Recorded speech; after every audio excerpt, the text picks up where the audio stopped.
नमस्कार दोस्तों, स्वागत है आप सभी का एक बार फिर से हमारे यूट्यूब चैनल पे। मेरा नाम है सुमित मुरारी। आशा करता हूँ आप लोग अच्छे होंगे, आपकी तैयारी अच्छी चल रही होगी। तो देखिए, यहाँ पे यूके ट्रिपल एससी जो आपका स्टेनोग्राफर कनिष्ठ सहायक का एग्जाम होने वाला है, 140 नंबर का आपका पेपर रहने वाला है। तो इसके लिए हमने प्रैक्टिस सेट स्टार्ट किया था, तो आज हमारा यहाँ पे सेकंड प्रैक्टिस सेट रहने वाला है। देखिए, पूरे पैटर्न पे प्रैक्टिस सेट करवा रहा हूँ मैं, ठीक है। पहला वीडियो आ चुका था, ये सेकंड प्रैक्टिस सेट रहने वाला है। पूरे देखिए, फर्स्ट में उत्तराखंड क्वेश्चन रहेंगे हमारे 56 क्वेश्चन, फिर 14 क्वेश्चन हमारे जीके के रहेंगे, हिंदी के 14 क्वेश्चन है, रीजनिंग के 8 क्वेश्चन रहने वाले हैं। ऐसे ही आपके रीजनिंग के बाद कंप्यूटर, इतिहास, भूगोल, अर्थशास्त्र और यहाँ पे राजनीतिक शास्त्र और समसामयिक करंट अफेयर, टोटल 40 क्वेश्चन रहने वाले हैं, ठीक है। देखिए, मैंने पहले कहा था उत्तराखंड के क्वेश्चन अभी मैं बेसिक से स्टार्ट करवाए हैं मैंने, क्योंकि मैं आप 15 से 20 प्रैक्टिस करवाऊंगा।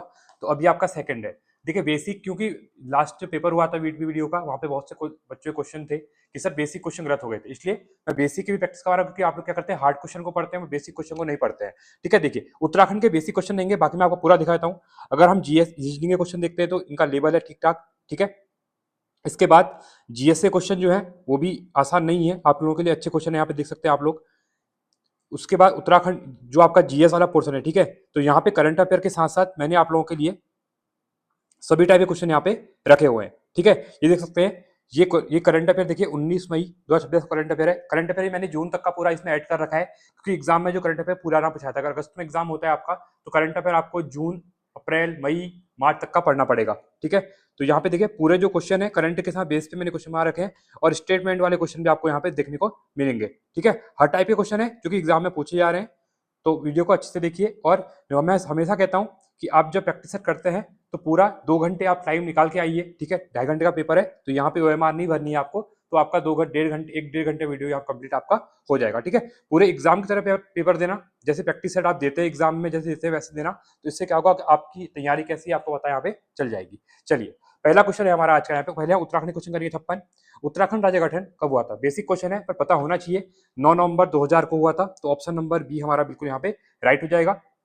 भारतीय गणराज्य का एक 27वां था राज्य, ठीक है। ये भी इंपॉर्टेंट है, इसको आपको याद रखना है। 27वां राज्य भारतीय गणराज्य का था।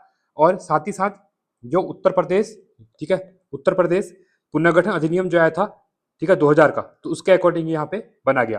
13 पहाड़ी जिलों को काट के ये राज्य यहाँ पे बनाया गया था। ये काफी इंपॉर्टेंट यहाँ पे हो जाएगा। अगला है, स्कंद पुराण में गढ़वाल को किस नाम से जाना गया है? तो स्कंद पुराण में जाना गया है, यह केदार खंड के नाम से जाना, किसका है? तो गढ़वाल क्षेत्र को केदार खंड के नाम से यहाँ पे जाना गया है, ठीक है। इसी पुराण में ही कुमाऊं क्षेत्र को मानस खंड कहा गया है, ठीक है। इसी में अगर हम कुमाऊं की बात करेंगे तो कुमाऊं को क्या बोला गया यहाँ पे? मानस खंड यहाँ पे बोला गया है। तो आपको ये भी याद यहाँ पे होना चाहिए, ठीक है। क्योंकि इन क्षेत्रों की प्राकृतिक सीमा का विभाजन कौन करता है? नंदा देवी पर्वत करता है, ठीक है। जैसे आपका ये उत्तराखंड का मैप है, ठीक है, तो यहाँ पे नंदा देवी जो पर्वत है वो आपका करता है कुमाऊं और गढ़वाल, ठीक है। ये आपका गढ़वाल हो जाएगा, या कुमाऊं हो जाएगा, इन दोनों का करता है विभाजन यहाँ पे करता है। तो काफी इंपॉर्टेंट क्वेश्चन होने वाला है, ठीक है। अगला है तीसरा, उत्तराखंड का राज्य पुष्प क्या है? तो उत्तराखंड का जो राज्य पुष्प है वो है आपका ब्रह्म कमल है। कौन सा है आपका?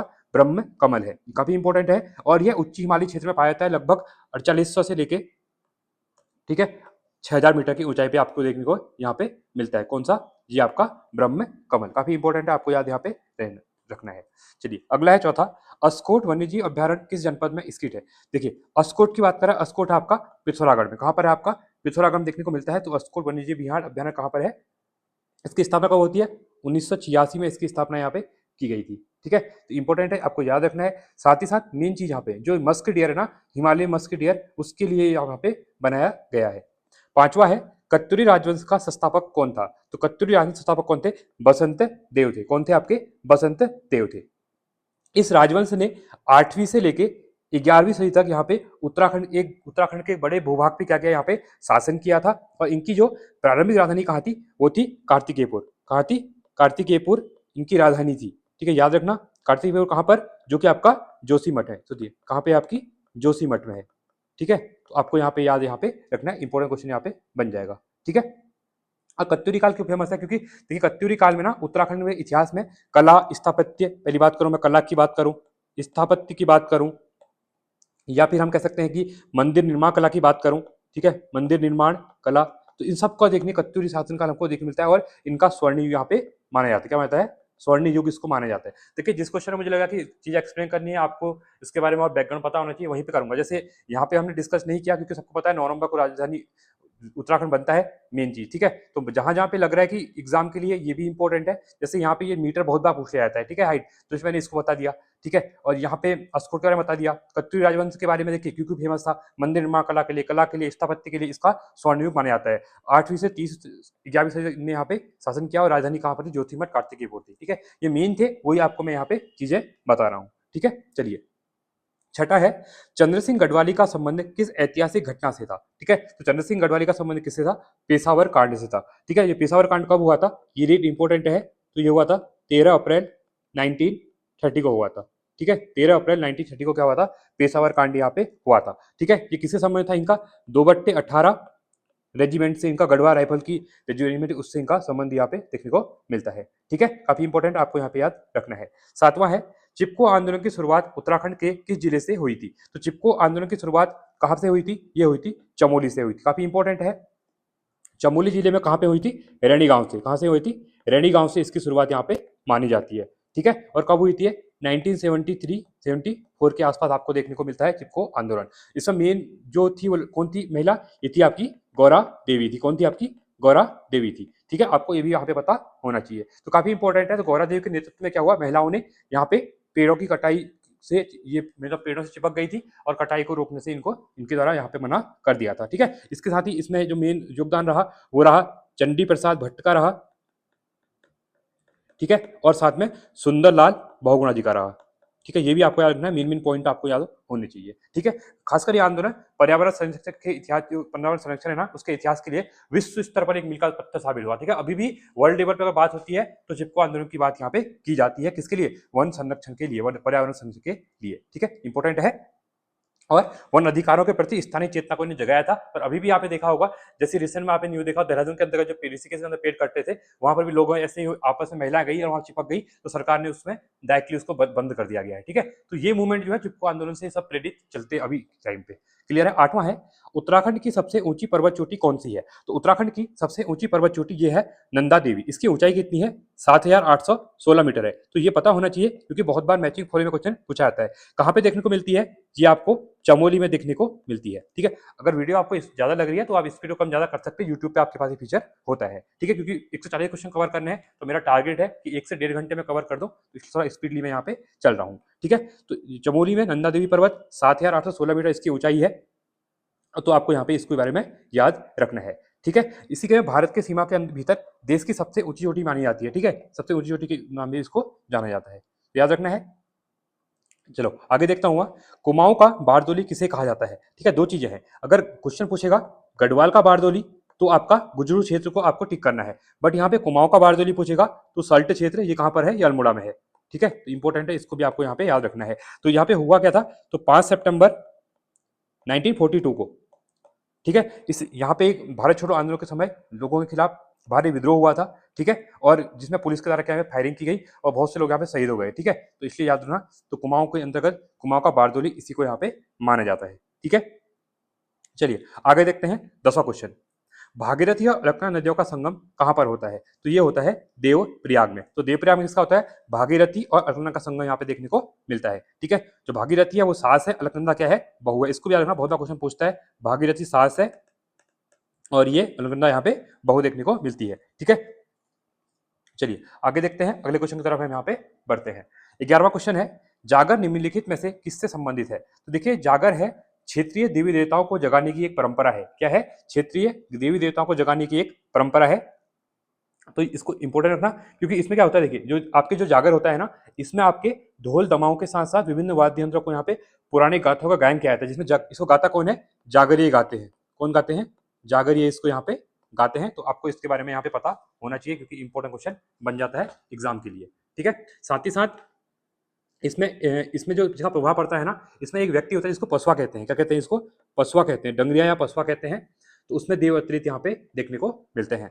12वां है, रूपकुंड कंकाली ताल किस जिले में स्थित है, तो रूपकुंड ताल कहां पर है, ये आपको चमोली में देखने को मिलता है, ठीक है। यह त्रिशूल पर्वत के बेस पर है, कहां पर है, यहीं पे आपका ना एक त्रिशूल पर्वत देखने को मिलेगा। तो त्रिशूल पर्वत के बेस पे, तो ये आपको यहाँ पे देखने को मिलता है, ठीक है। तो त्रिशूल पर्वत आपको यहाँ पे याद रखना है, ठीक है। तो त्रिशूल के बेस पे आपको यहाँ पे देखने मिलता है। और यहाँ पे कहा जाता है कि प्राचीन काल के सैकड़ों क्या है मानव कंकाल आज भी बिखरे हुए हैं, ठीक है। और इसको बहुत से लोग यहाँ पे आते हैं, पता नहीं, कोई कहता है कि ये केरल के राजाओं की, मतलब वहाँ की सेना आई थी उनके हैं, कोई कहता है मतलब, तो रहस्यमय ताल ये बना हुआ है, ठीक है। रूपकुंड गंगा इधर रहस्यमय ताल भी इसको कहा जाता है।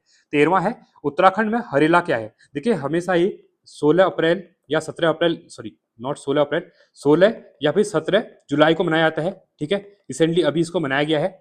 तो ये क्या है, एक त्योहार है, क्या है, एक त्योहार है। इस दिन हरियाला, हरेला मतलब हरियाली का त्योहार है, ठीक है। क्या है, हरियाली का त्योहार है। तो इस दिन यहाँ पे क्या होता है, श्रावण माह का पहला दिन होता है, और यहाँ पे लोग क्या करते हैं, पेड़ पूरे लगाते हैं, और क्योंकि मानसून का टाइम है, यहाँ पे अभी कुछ भी आप लगाते हैं तो मानसून में वो हो जाता है, ठीक है। तो हरेला क्या है, अत्यंत लोक प्रसिद्ध त्योहार देखने को मिलता है, जो कि श्रावण माह की शुरुआत में देखने को मिलता है, ठीक है। इंपॉर्टेंट है, आपको यहाँ पे याद रखना है। 14वां है, टिहरी डैम किन नदियों के संगम पर स्थित है। तो टिहरी डैम जो स्थित है वो है आपका भागीरथी और भिलंगना के संगम पे आपको देखने को मिलता है। तो टिहरी बांध, इसकी ऊंचाई है वो 260.5 मीटर इसकी ऊंचाई देखने को मिलती है। देखिए फास्ट बोलने के चक्कर में कई बार चीजें ना इधर उधर चले जाती है, ठीक है।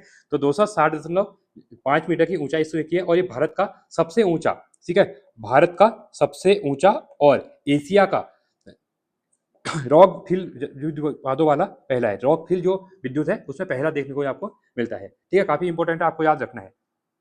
अगला है 15वां क्वेश्चन है, उत्तराखंड का पहला कृषि विश्वविद्यालय कहाँ स्थापित किया गया। देखिए उत्तराखंड का जो पहला कृषि विश्वविद्यालय है, ये क्वेश्चन बन सकता है इंपॉर्टेंट, क्योंकि पहला तो आपका है पंतनगर में। कहाँ पर है, जो पंतनगर में देखने को मिलता है, ये आपका ऑप्शन सी। अभी देखिए यहाँ क्वेश्चन पूछ लेगा सेकंड कहाँ पे बन रहा है। सेकंड प्रस्तावित है चंपावत के लिए, तो धामी जी ने अभी इसकी घोषणा की है, तो चंपावत में बनने वाला है, ठीक है। जो चंपावत में एक आपका नरियाल गांव है, ठीक है, तो नरियाल गांव में ये आपका बनने वाला है। तो इंपोर्टेंट क्वेश्चन यहाँ पे बन जाएगा। इसकी भूमि की नाप वगैरह हो गई है, ठीक है, तो यहाँ पे बनेगा, टाइम लगेगा अभी बनने में, बट इसकी घोषणा अभी हो चुकी है। कभी क्वेश्चन पूछेगा तो आपको यहाँ पे याद रखना है, ठीक है। अब जो गोविंद वल्लभ पंत जो कृषि विश्वविद्यालय है ना, इसकी स्थापना कब हुई थी, 1960 में इसकी स्थापना हुई थी। और इसने इसका ना जो आपका हरित क्रांति आती है, क्या आती है आपकी, हरित क्रांति आती है 1966-67 में। तो हरित क्रांति में काफी ज्यादा महत्वपूर्ण योगदान रहता है किसका, आपका कृषि विश्वविद्यालय पंतनगर का, ठीक है। तो इसलिए भी काफी इंपॉर्टेंट क्वेश्चन ये बन जाता है। क्लियर है आप लोगों के लिए। चलिए आगे देखते हैं, अगले क्वेश्चन की तरफ बढ़ते हैं, 16वें क्वेश्चन की तरफ।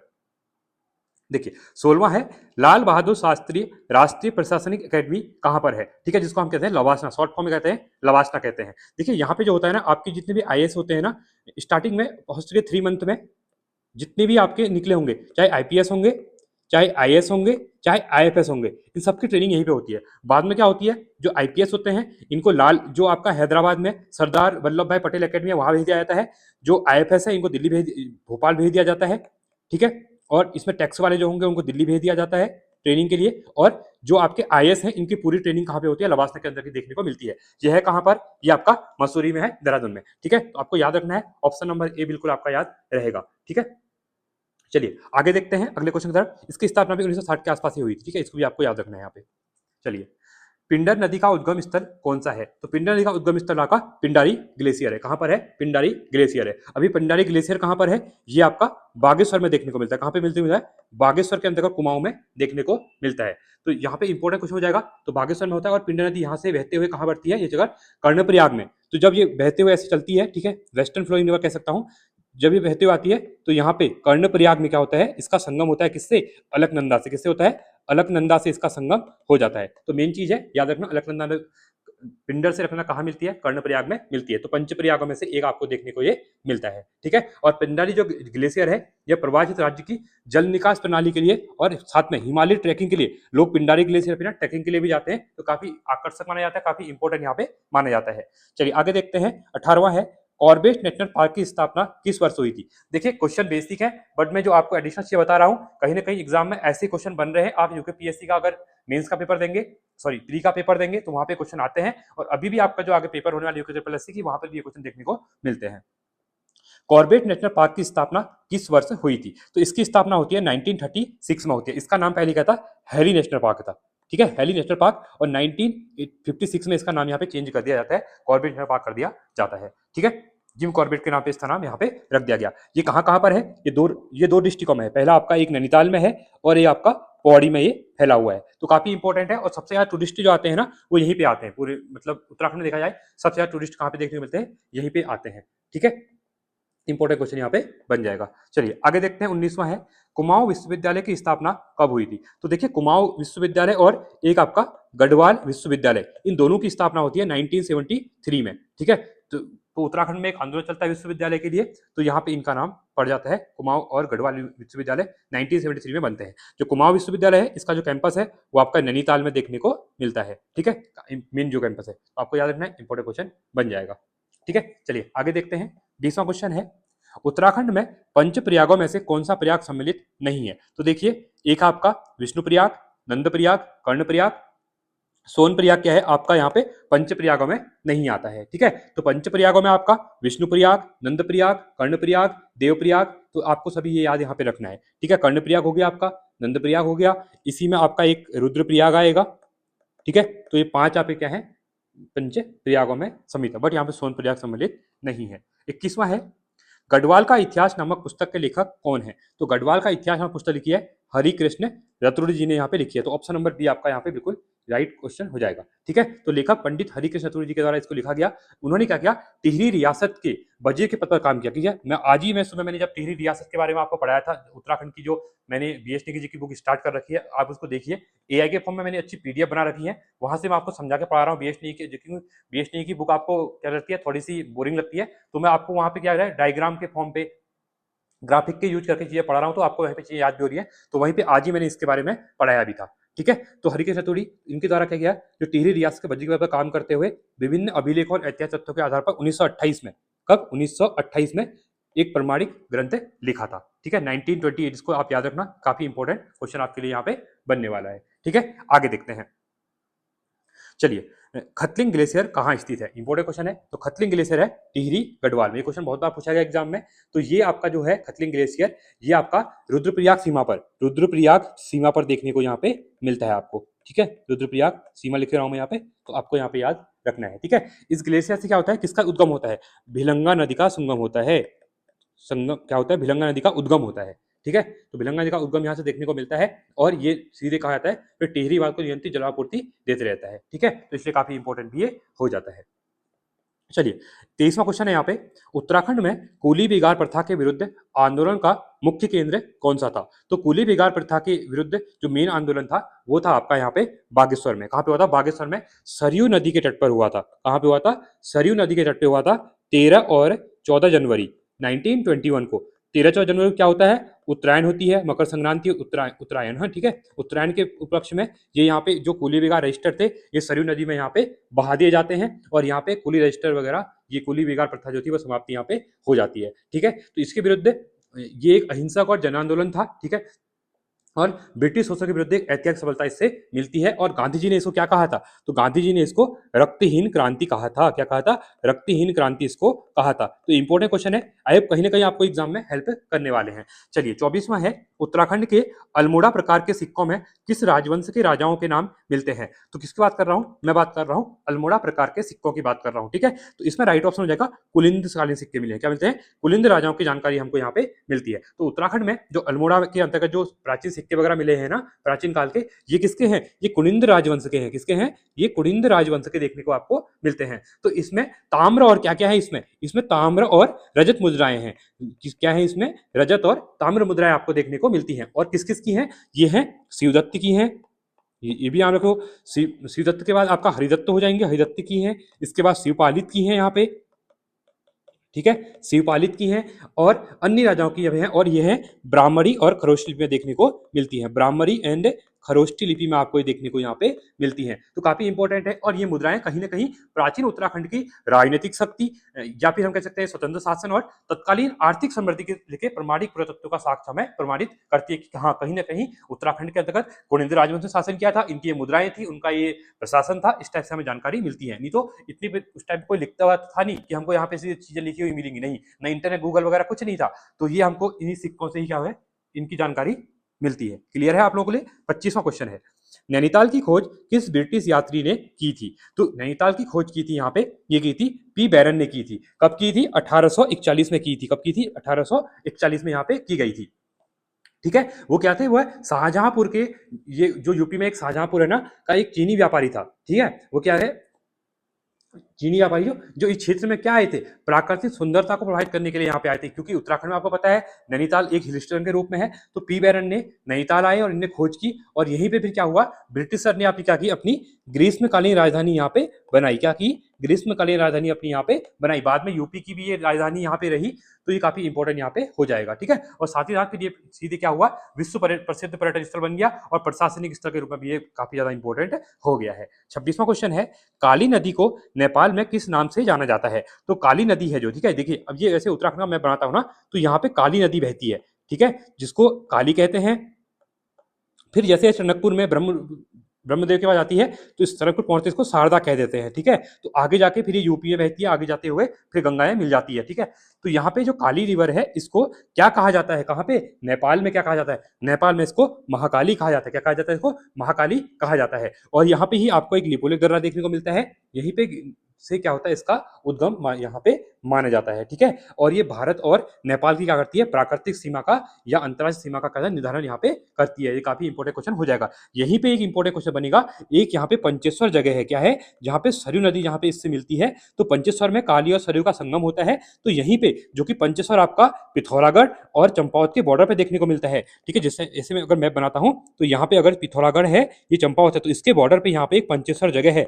तो यहीं पे पंचेश्वर में काली नदी बांध बनने वाला है। इस बांध की जो क्षमता है वो 5040 मेगावाट की है। ये बहुत बड़ी परियोजना रहने वाली है। ठीक है, क्योंकि अभी देखिए सबसे बड़ी उत्तराखंड में कौन सी, टिहरी जल विद्युत परियोजना है, जिसकी क्या है क्षमता 2400 मेगावाट है, और ये इससे डबल रहने वाली है। बट ये 1996 में क्या हुआ था, इसका मतलब भारत और नेपाल के बीच में हो गया था कि यहाँ पे बनेगा। उसके बाद चीजें अटक गई हैं, क्योंकि प्रशासनिक चीजें भी रहती है, फिर नेपाल के साथ संबंध भी कभी कभी खराब हो जाते हैं। ठीक है, तो ये आपको याद रखना है। तो ये सबसे बड़ी यहाँ पे बनने वाली है पंचेश्वर बांध के नाम से है, काली नदी पे ये बनने वाला है। ठीक है, दोनों की संयुक्त है, नेपाल और भारत की क्या है, संयुक्त ये रहने वाली है परियोजना। चलिए, 27वां है, उत्तराखंड में वन पंचायतों का गठन पहली बार कब हुआ था? तो उत्तराखंड में वन पंचायतों का पहली बार गठन हुआ था 1931 में हुआ था। ठीक है, ये काफी इंपॉर्टेंट क्वेश्चन आएगा। कुमाऊं में क्या होता है, शिकायत समिति बनती है, कब बनती है, 1921 में बनती है। आज तो मैंने आपको इसके बारे में पढ़ाया था। ठीक है, तो शिकायत समिति की सिफारिशों पर ही जनता ने भी आक्रोश पैदा हो जाता है, और उनके द्वारा वन प्रबंधन के लिए अधिकार देने के लिए कदम उठाए जाते हैं। ठीक है, और ये काफी इंपॉर्टेंट क्वेश्चन बन जाएगा। तो ऑप्शन नंबर सी यहाँ पे रहेगा, और इसमें आपका ऑप्शन नंबर बी था।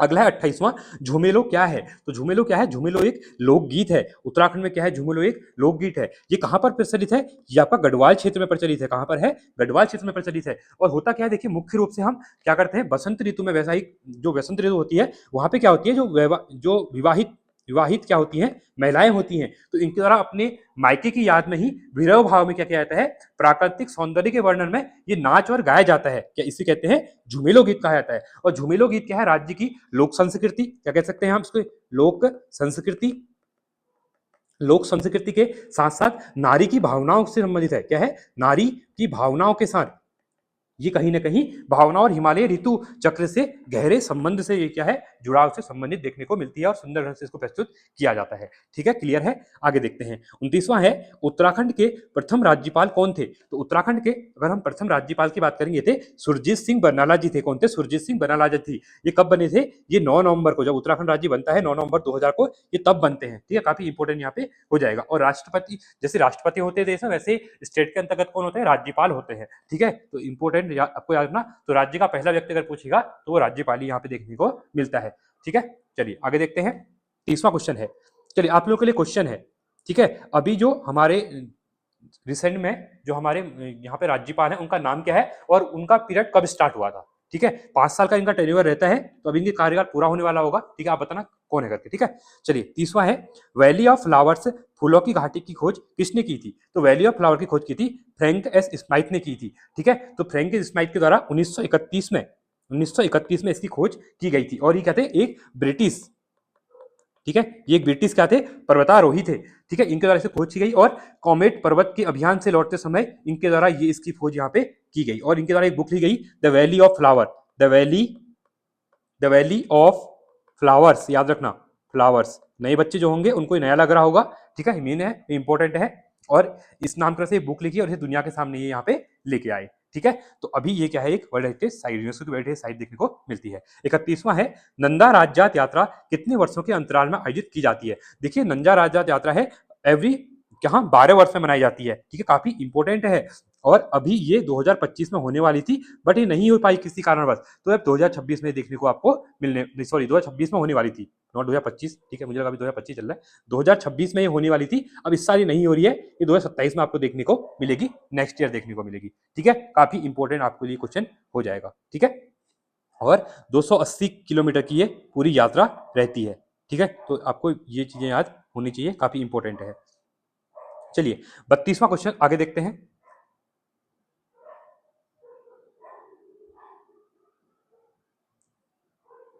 चलिए 32वां क्वेश्चन है यहाँ पे, ये है उत्तराखंड में लोकसभा की कितनी सीटें हैं। देखिए यहाँ पे एक चीज क्लियर कर दूं, एक लोकसभा होती है, एक राज्यसभा होती है, और एक आपका क्या होती है, विधानसभा होती है। देखिए उत्तराखंड में विधानसभा की क्या है, 70 सीटें हैं, ठीक है, जिसमें आप अपने क्या है, एमएलए का चुनाव करते हैं, ठीक है। ये विधानसभा भवन कहाँ पर है आपका, देहरादून में है। दूसरा भवन कहाँ पे है, भराड़ीसैंण गैरसैंण में देखने को मिलता है। 70 विधायक आप लोग चुनते हैं। लोकसभा के अंतर्गत उत्तराखंड की 5 सीटें हैं, राज्यसभा में 3 सीटें हैं। राज्यसभा के लिए 3 सीटों के लिए चुनाव नहीं होता है, डायरेक्टली अपॉइंट किए जाते हैं, ठीक है।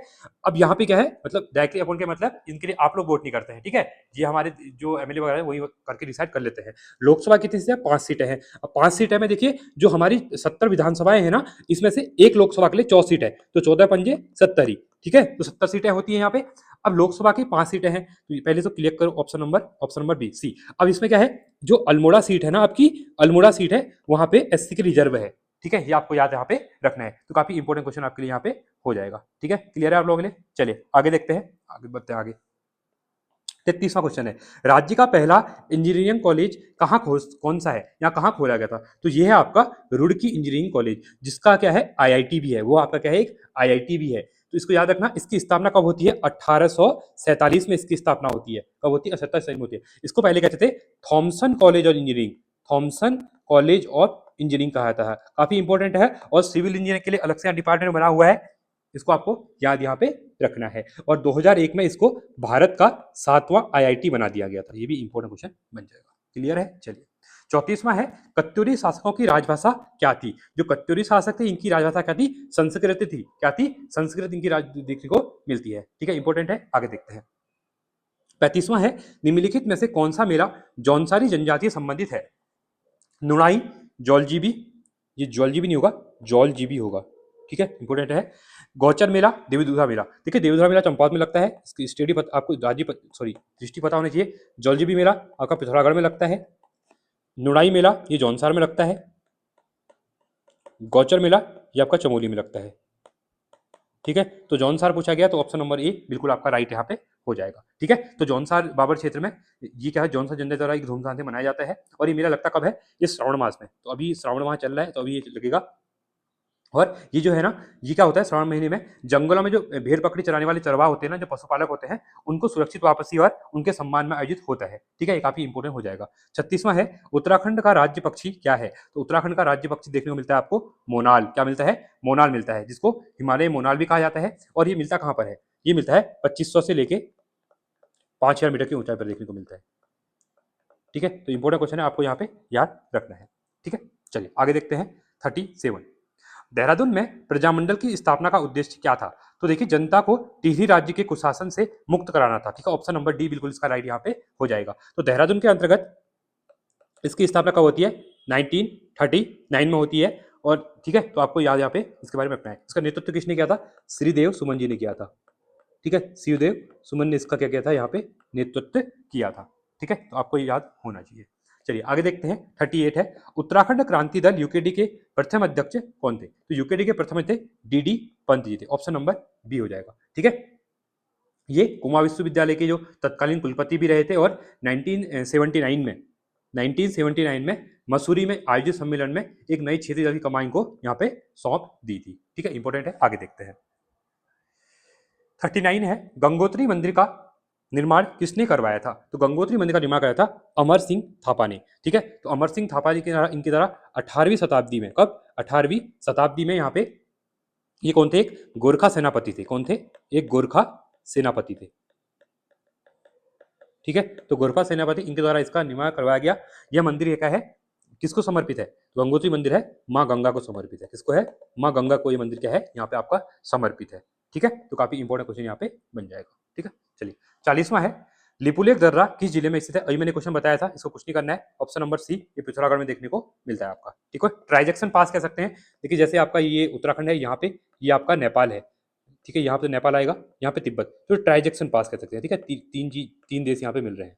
चलिए आगे देखते हैं। उत्तराखंड का कौन सा शहर झीलों का शहर लेक सिटी कहा जाता है? तो यहाँ पे उत्तराखंड कह रहा है, तो ऑब्वियसली बात है नैनीताल को कहा जाएगा। तो ऑप्शन नंबर सी यहाँ पे, सॉरी डी यहाँ पे बिल्कुल राइट आपका हो जाएगा। ठीक है, तो यहाँ पे बहुत से नौकुचिया ताल है, सात ताल है, ये काफी यहाँ पे फेमस है और वर्ल्ड फेमस जगह है, लोग यहाँ पे आते हैं घूमने के लिए। तो आपको इसके बारे में यहाँ पे पता होना चाहिए। ठीक है, चलिए अगला है 42वां, टॉन्स नदी किसकी सहायक नदी है? तो टॉन्स नदी किसकी है? यमुना की है सहायक। किसकी है? यमुना की सहायक नदी आपको देखने को मिलती है। ये निकलती कहाँ है से? ये बंदरपुंछ पर्वत से निकलती है। ठीक है, तो बंदरपुंछ पर्वत के स्वर्ग कहाँ से निकलती है? स्वर्गरोहिणी। ठीक है, स्वर्गरोहिणी पर्वत से, ग्लेशियर से यहाँ पे निकलती है। तो आपको इसके बारे में पता होना चाहिए। ठीक है, और ये कालसी के पास डाक पत्थर है, देहरादून में जो आपका कालसी है, कालसी में डाक पत्थर के पास ही क्या होता है, किससे मिल जाती है? यमुना में मिल जाती है। ठीक है, और यमुना के लिए सबसे अधिक जल जो आती है ना, वो कौन सी आती है? तो ये टॉन्स रिवर ही लेके यहाँ पे आती है। ठीक है, काफी इंपॉर्टेंट क्वेश्चन यहाँ पे बन जाएगा। ठीक है, आगे देखते हैं 43वां, उत्तराखंड में सल्ट की घटना किस वर्ष हुई थी? ये क्वेश्चन ऑलरेडी डिस्कस कर चुके हैं हम, 5 सितंबर को मैंने आपको बताया था अभी। ठीक है, ये क्वेश्चन ऑलरेडी स्टार्टिंग में कर रहे हैं, 1942 हो जाएगा। ठीक है, चलिए आगे देखते हैं। उत्तराखंड में अल्पना लोक चित्रकला, ठीक है, जो ऐपण कहते हैं, हम इसको क्या कहते हैं? ऐपण या अल्पना कहते हैं। लोक चित्रकला को स्थानीय भाषा में क्या कहा जाता है? ये तो क्वेश्चन ही बता दिया मैंने। ठीक है, सॉरी, ऑप्शन नंबर ए हो जाएगा, क्योंकि अब मैंने ये देखा नहीं था ऑप्शन, मेरा कि ये आपको कुछ और चीज दिया होगा। कोई नहीं, चलो ये क्वेश्चन हो जाता है, ये तो पता ही होता है आपको। तो ऐपण कहते हैं। ठीक है, क्लियर है, कुछ नहीं करना है इसको। तो इंपॉर्टेंट क्वेश्चन यहाँ पे बनेगा। तो उत्तराखंड में लोक चित्रकला से संबंधित क्वेश्चन यहाँ पे आ रहे हैं। और इसमें होता क्या है? ठीक है, इसमें क्या कहते हैं? गेरू, एक इसमें क्या होता है, एक आपका यहाँ पे गेरू होता है। ठीक है, चलिए ठीक है, आगे देखते हैं। तो यहाँ पे देखिए, इसका देखा हमने, तो ऐपड़ हो गया, चित्रकला से संबंधित हो गया ऐपड़। ठीक है, और इसमें क्या होता है, ये गेरू, पहले लाल रंग का गेरू जो होता है, गेरू को लगाते हैं।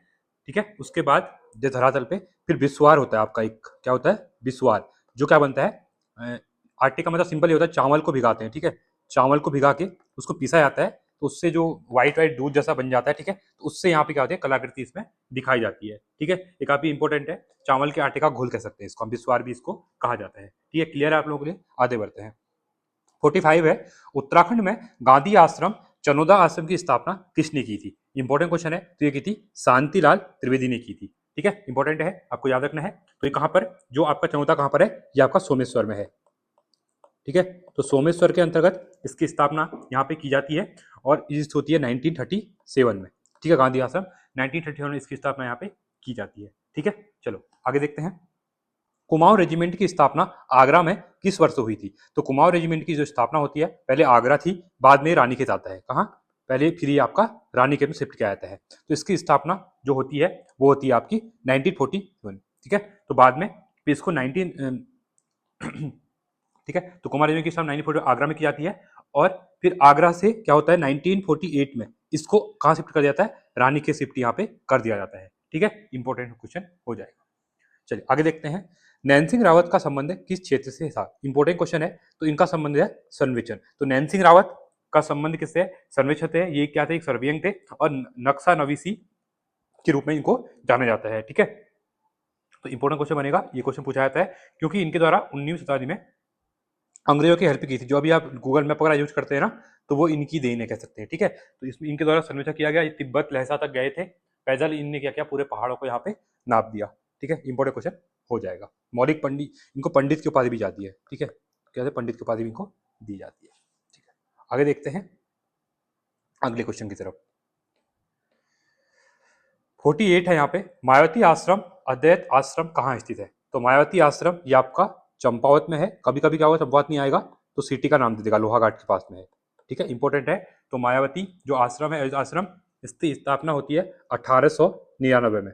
ठीक है, तो यहाँ पे क्या है, मेडिसिन के लिए अच्छी हॉस्पिटल भी यहाँ पे चलता है। ठीक है, इसकी याद रखना। तो स्वामी विवेकानंद यहाँ पे आए थे ऐसा कहा जाता है। ठीक है, तो इनकी प्रेरणा से इनके शिष्य थे, अंग्रेज शिष्य थे, कैप्टन। ठीक है, कैप्टन, इनका नाम था JH। ठीक है, JH सेवियर।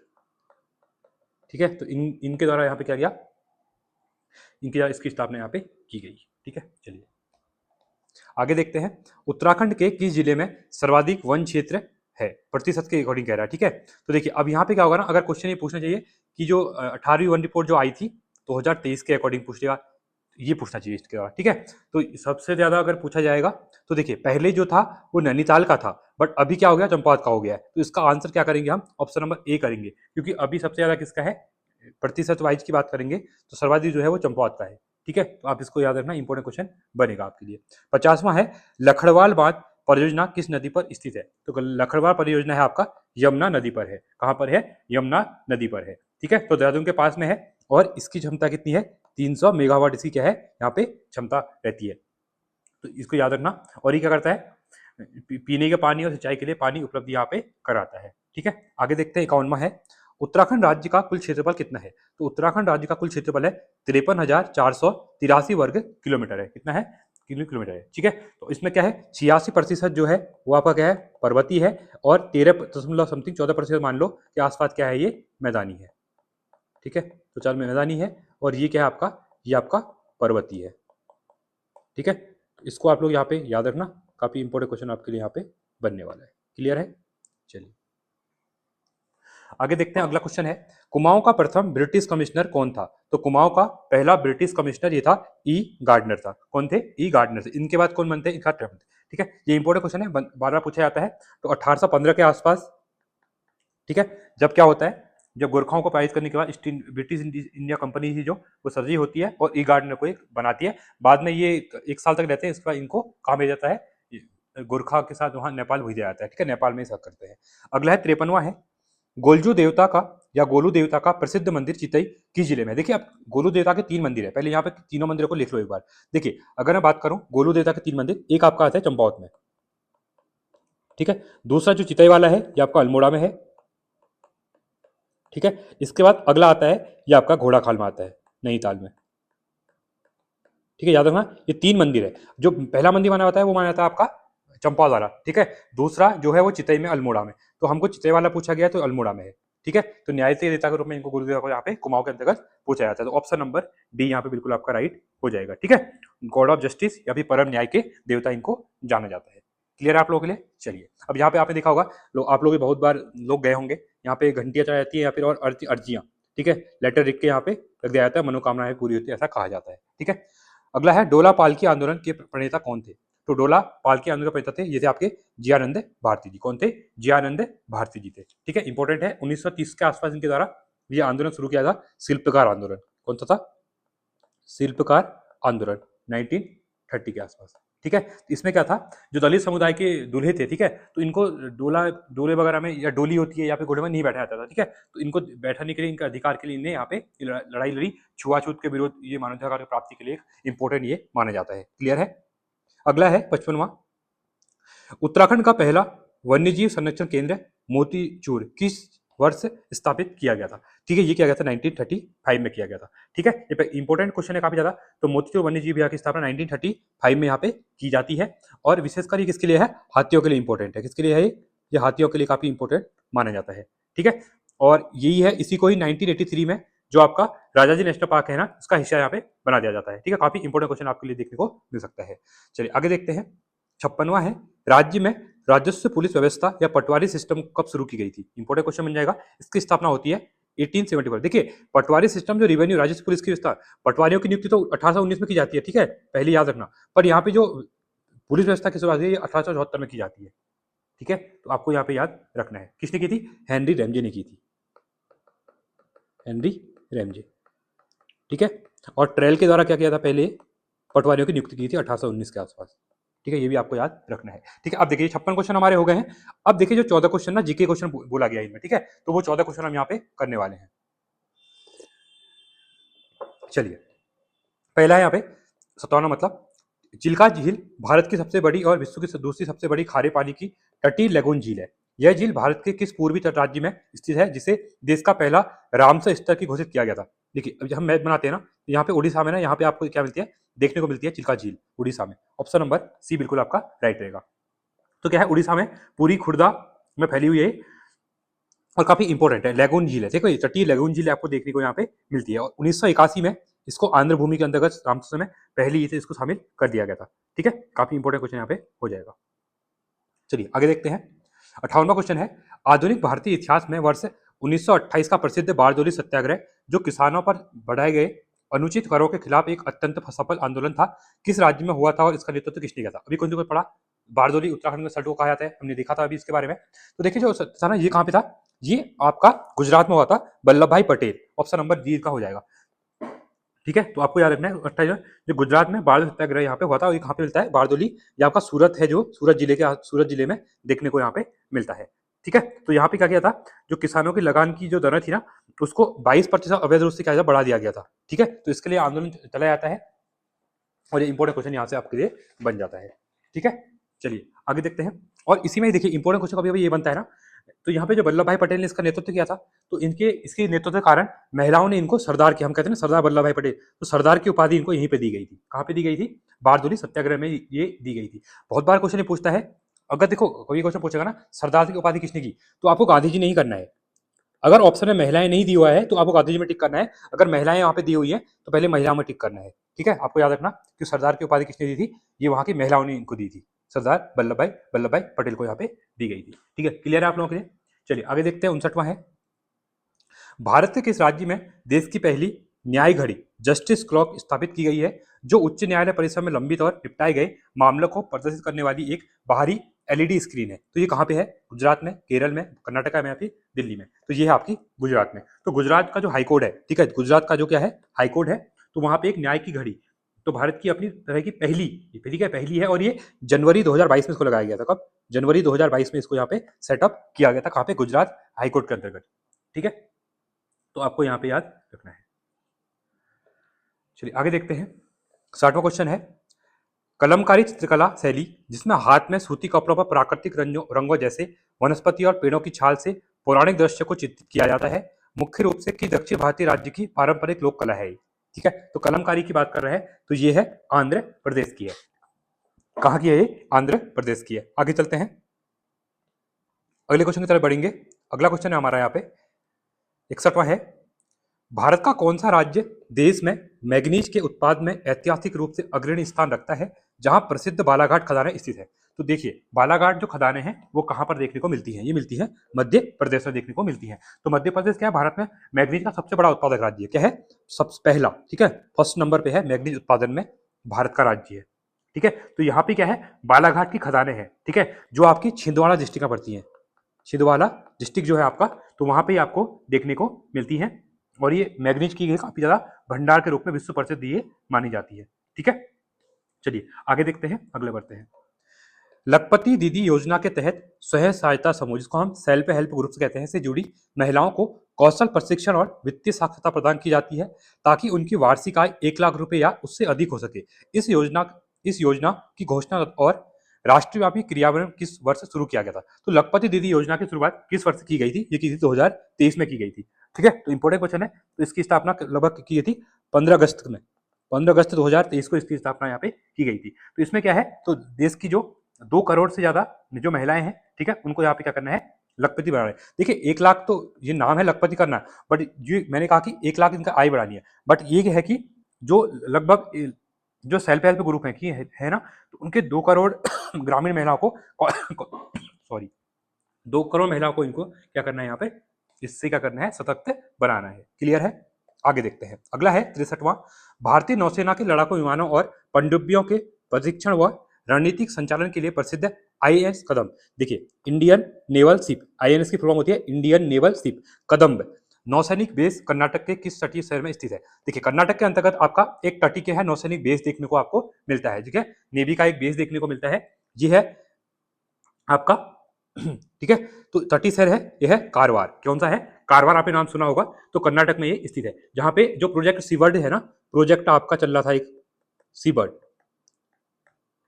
ठीक है, तो सीबर्ड के अंतर्गत इसको यहाँ पे बनाया गया है कदम्ब को। ठीक है, तो ये तीसरा प्रमुख संचालन हवाई अड्डा देखने को मिलता है कहाँ? कर्नाटक के अंतर्गत, जो कि कहाँ पर है आपका?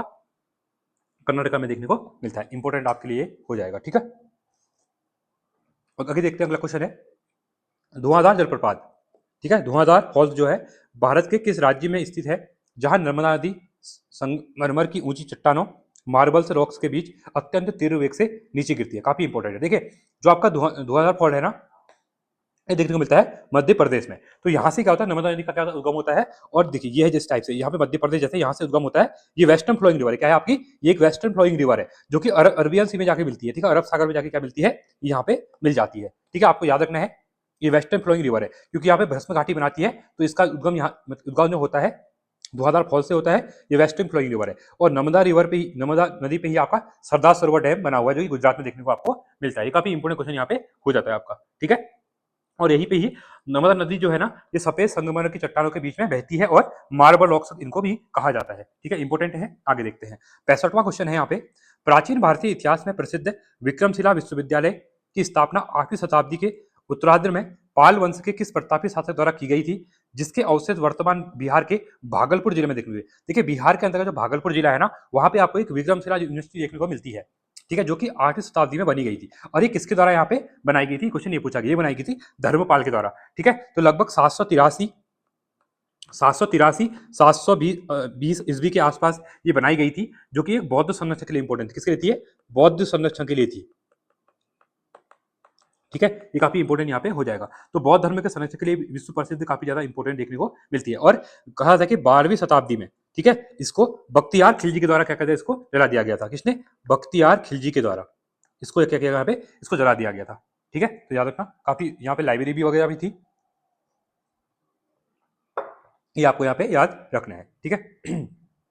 66वां क्वेश्चन है यहाँ पे, भारतीय संविधान के अनुच्छेद 371 जी के तहत किस उत्तर पूर्वी राज्य की धार्मिक और सामाजिक प्रथाओं, पारंपरिक कानूनों तथा भूमि के स्वामित्व के अधिकारों को संसद के हस्तक्षेप से बचाने के लिए विशेष सुरक्षा प्रदान की गई है। जो आपका आर्टिकल 370 जी है ना, इसकी बात कर रहे हैं हम लोग, ठीक है। ये जी किसके लिए है, तो ये जी है आपका, ये है मिजोरम के लिए। मिजोरम, मिजो देखिए मिजो में जो आ रहा है ना, जो जी याद रख लो ऐसे, ठीक है। क्वेश्चन आर्टिकल का भी डायरेक्टली पूछ लेगा, तो याद करने की ट्रिक होती है ये। तो ये किसके लिए है, ये आपका मिजोरम के लिए है।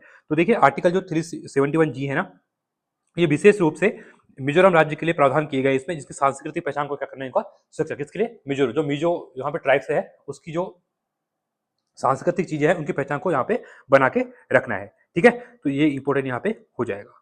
आगे बढ़े, आगे देखते हैं, चलिए आगे देखते हैं। 67 है, थंगटा किस भारतीय राज्य की एक अत्यंत प्रसिद्ध और पारंपरिक मार्शल आर्ट युद्ध शैली है, जिसमें मुख्य रूप से तलवार या थंग और भाले टा का उपयोग किया जाता है, ठीक है। भाले को टा कहते हैं ये लोग, तलवार को टंग कहते हैं, ठीक है। तो थंगटा मतलब भाला, तलवार भाले का क्या है, क्या आता है। तो ये कहाँ पे मनाया जाता है, ये है आपका मणिपुर का है, ठीक है। मणिपुर न्यूज में भी है। तो थंगटा के यहाँ पे जो मणिपुर में जो मैती समुदाय है, ठीक है, कुकी और मैतीस का आपने ना एक देखा होगा, जो मणिपुर में 3 साल से जो कॉन्फ्लिक्ट चल रहा है ना, वो इसी में चल रहा है, मैती और कुकी के बीच में चल रहा है, ठीक है। यहाँ पे ट्राइब रहती है, जैसे उत्तराखंड में जौनसारी जनजाति रहती है, थारू जनजाति रहती है, तो राज्य जनजाति है, वैसे ना ये आपका मणिपुर के अंतर्गत मैती है और कुकीज है, ये जनजाति वहाँ पे रहती है, ठीक है। तो ये इंपॉर्टेंट क्वेश्चन आपके लिए हो जाएगा। तो ये युद्ध शैली मणिपुर में है, और ये क्या कहती है, यहाँ की संस्कृति और नृत्य रूपों को क्या कहती है, गहराई से जुड़ी हुई है। 68वां है यहाँ पे, कॉफी के बाद भारत में चाय के बागान और उत्पादन के मामले में दक्षिण भारत का कौन सा राज्य असम और पश्चिम बंगाल के बाद देश में तीसरे स्थान पर है। देखिए चाय की बात करूं तो पहला असम आता है, फिर पश्चिम बंगाल आता है। तो साउथ की बात करें, साउथ में यहाँ पे कौन सा है, तो यह है तमिलनाडु में। तो चाय के उत्पादन में असम के बाद जो वेस्ट बंगाल आता है, फिर आपका तीसरे नंबर पे कौन सा है, आपका थर्ड नंबर पे आपको तमिलनाडु यहाँ पे देखने को मिलता है, ठीक है। और यहाँ पे क्या है, नीलगिरी क्षेत्र है, जो नीलगिरी हिल्स हैं, ठीक है, वो चाय के लिए काफी इंपॉर्टेंट है, जो कि पश्चिम घाट, जो वेस्टर्न घाट है आपका, ठीक है, ये वेस्टर्न घाट, ये ईस्टर्न घाट। तो वेस्टर्न घाट में जो नल्ला मलाई क्या है, वहां पे आपका जो कह सकते हैं सॉरी जो नीलगिरी क्षेत्र है ना, तो वहां पे ही जो अन्नामलाई क्षेत्र है, अन्नामलाई और नीलगिरी, तो उन पहाड़ियों में देखने को ये चाय की बागान देखने को मिलते हैं। आप लोग कभी केरला गए होंगे तो आपने देखा होगा या वीडियो देखी होंगी, तो जो आपका मुनार है वहाँ पे चाय के बड़े बड़े बागान है, ठीक है। या चेन्नई एक्सप्रेस आपने मूवी देखी होगी, तो वहां पर भी शाहरुख खान और जो दीपिका की मूवी बनी हुई है, तो वो भी आपको देखने को मिलती है वहाँ पे, ठीक है। चलिए, तो ये इंपॉर्टेंट क्वेश्चन आपके लिए यहाँ पे हो जाएगा, ठीक है। आगे देखते हैं 69 है, मौ घर योजना, माई हाउस योजना, ठीक है, किस राज्य सरकार द्वारा शुरू की गई है। एक क्रेडिट लिंक्ड आवास योजना है, जिसका उद्देश्य ग्रामीण क्षेत्रों में कच्चे मकानों में रहने वाले गरीब परिवारों को पक्का मकान बनाने के लिए वित्तीय सहायता देता है। मौ घर योजना मतलब माई हाउस, मौ मतलब मेरा, ठीक है, घर, हाउस, योजना तो योजना ही है, ठीक है। तो ये किसकी योजना है, तो ये है आपकी उड़ीसा राज्य की योजना। किसकी है, उड़ीसा राज्य की है। तो इसकी स्थापना 2000 मतलब इसकी शुरुआत 2023 में यहाँ पे की गई थी। तो इंपॉर्टेंट क्वेश्चन आपके लिए बन जाएगा, ठीक है। 70वां क्वेश्चन है, तारापुर परमाणु संयंत्र ऊर्जा स्टेशन जो भारत का सबसे बड़ा स्थापित वाणिज्यिक परमाणु ऊर्जा संयंत्र है, किस राज्य में स्थित है? तो तारापुर देखने को मिलता है आपका ये महाराष्ट्र में देखने को मिलता है। ठीक है, इसकी स्थापना हुई थी 1969 में हुई थी। कब हुई थी? 1969 में हुई थी। और यह भारत का पहला वाणिज्यिक परमाणु ऊर्जा केंद्र है। ठीक है, इसकी ये किसकी स्थापना, मतलब किसने सहायता की थी? यूएसए ने इसको सहायता की थी बनाने के लिए। ठीक है, और ये कह सकते हैं कि भारत के परमाणु ऊर्जा कार्यक्रम की क्या है, शुरुआत का प्रतीक माना जाता है। तो अभी भारत में 7 परमाणु केंद्र है। नरोड़ा जो आपको देखने को मिलता है, नरोड़ा वो आपका यूपी में देखने को मिलता है। रावत भाटा राजस्थान में देखने को मिलता है, रावत भाटा। ठीक है, एक कल्पक्कम देखने को मिलता है। तो ऐसे ही टोटल 7 है यहाँ पे। ठीक है, तो आपको ये याद रखने हैं। देखिए, जो एनसीईआरटी है ना, एनसीईआरटी आपकी 11th की ज्योग्राफी की, उसको पढ़ लेना, वहां पे अच्छे से दिए हुए हैं पूरे। ठीक है, क्लियर करके दिए हुए हैं।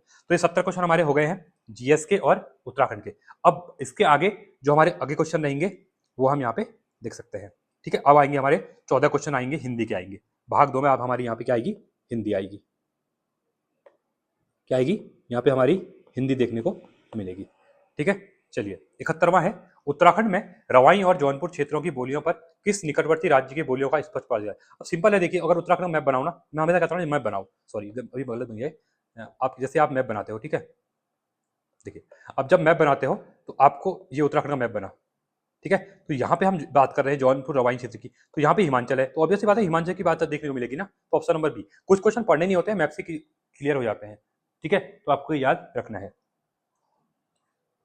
तो हिमाचल का आपका सिरमौर क्षेत्र वगैरह है ना, तो वहां की भाषा का प्रभाव देखने को मिलता है। अगला है, उच्चारण में स्वर तंत्रियों के कंपन के आधार पर प्रत्येक वर्ग के पहले और दूसरे व्यंजन क, ख, चौ, छ आदि को क्या कहा जाता है? देखिए सिंपल है, 1 2 3 4 5। तो यहाँ पे देखिए क, ख, ग, घ और ण। तो पहले जो दूसरे और चौथे होते हैं ये महाप्राण होते हैं। तो हमको क्या पूछा गया है? पहले और दूसरे बोला गया है। ठीक है, अब पहले क्या होते हैं? अघोष होते हैं, फिर आपके सघोष होते हैं। तो पहला क्या हो जाएगा आपका? तो हम इन्हें पहला और दूसरा बोला गया है। तो पहला और दूसरा यहाँ पे क्या रहता है? ये अघोष रहता है। ठीक है, क्लियर है। 1 और 2 अघोष रहते हैं, 3 4 5 सघोष रहते हैं। वैसे ही 2 और 4 आपके महाप्राण रहते हैं, 1 3 और 5 आपके अल्पप्राण रहते हैं। क्लियर है आप लोगों का? तो ऑप्शन नंबर बी यहाँ पे बिल्कुल राइट हो जाएगा। ठीक है, चलिए चलिए अगला देखते हैं। 73वां है, वर्तनी विश्लेषण के आधार पर निम्नलिखित में से अशुद्ध शब्द का चयन कीजिए। अतिशयोक्ति, ये ठीक लग रहा है। कुमुदिनी, ये भी ठीक लग रहा है। श्रृंगार, सुसुसा, अशुद्ध बोला गया है ना, तो ये आपका अशुद्ध होगा, क्योंकि देखिए इसमें क्या किया इन्हें सौ और रौ दोनों एक साथ लगाए हैं। नॉर्मली हम अगर श्रृंगार की अगर बात करते हैं, ठीक है, तो व्याकरण की दृष्टि से जिसका मेन होता है ना, वो श्रृंगार इस टाइप से होता है, शुद्ध रूप क्या होता है? श्रृंगार होता है। ठीक है, क्योंकि देखिए 100 जो है ना आपका, ये 100 दिया है ना, तो 100 के नीचे री की मात्रा, ठीक है, तो 100 के नीचे नी की मात्रा जो आती है। ठीक है, अगर हम नॉर्मली जो टाइपिंग वगैरह करते हैं, ठीक है, कंप्यूटर टाइपिंग वगैरह में देखते हैं, तो जो श्रृंगार होता है आपका, ठीक है, जो श्रृंगार होता है आपका इस टाइप से श्रृंगार, ठीक है, तो इसमें रॉ और री, क्या रॉ और री जो होता है वो एक साथ लिखा जाता है। ठीक है, जो कि आपका अशुद्ध माना जाता है इसको। ठीक है, तो इसलिए आपका जो श्रृंगार होगा ना, वो इस टाइप से सही होगा। ठीक है, बहुत जगह ये दिया भी आता है, इसको एक बार क्रॉस चेक भी करना। इससे पहले आयोग ने कहीं कहीं श्रृंगार को सही भी माना है। ठीक है, इसको आप याद रखना, जो आपका श्रृंगार है ना, इसका रॉ और री को एक साथ यूज करने में इसको गलत माना जाता है। ठीक है, इसको आप लोग देख लेना एक बार, इस क्वेश्चन को एक बार मेरे अकॉर्डिंग। बाकी ये ठीक है, ये भी ठीक है, ये भी ठीक है। वो देखते हैं क्वेश्चन का नेचर कैसा है, वहां पे डिपेंड करता है कि किस टाइप से वहां पूछा गया है। यहाँ पे सुरसुसा, कुदुमुंदनी और अतिशयोक्ति ठीक लग रहे हैं, तो श्रृंगार में यहाँ पे डाउट लग रहा है। ठीक है, अगला देखते हैं। हिंदी व्याकरण में प्राण, दर्शन, आंसू और हस्ताक्षर जैसे शब्द सदैव किस वचन में प्रयोग किए जाते हैं? तो पहला आपका प्राण, दर्शन, आंसू और हस्ताक्षर, तो ये किसमें यूज किए जाते हैं? ठीक है, तो ये किए जाते हैं आपके हमेशा बहुवचन में यूज किए जाते हैं। ठीक है, इसको याद रखना।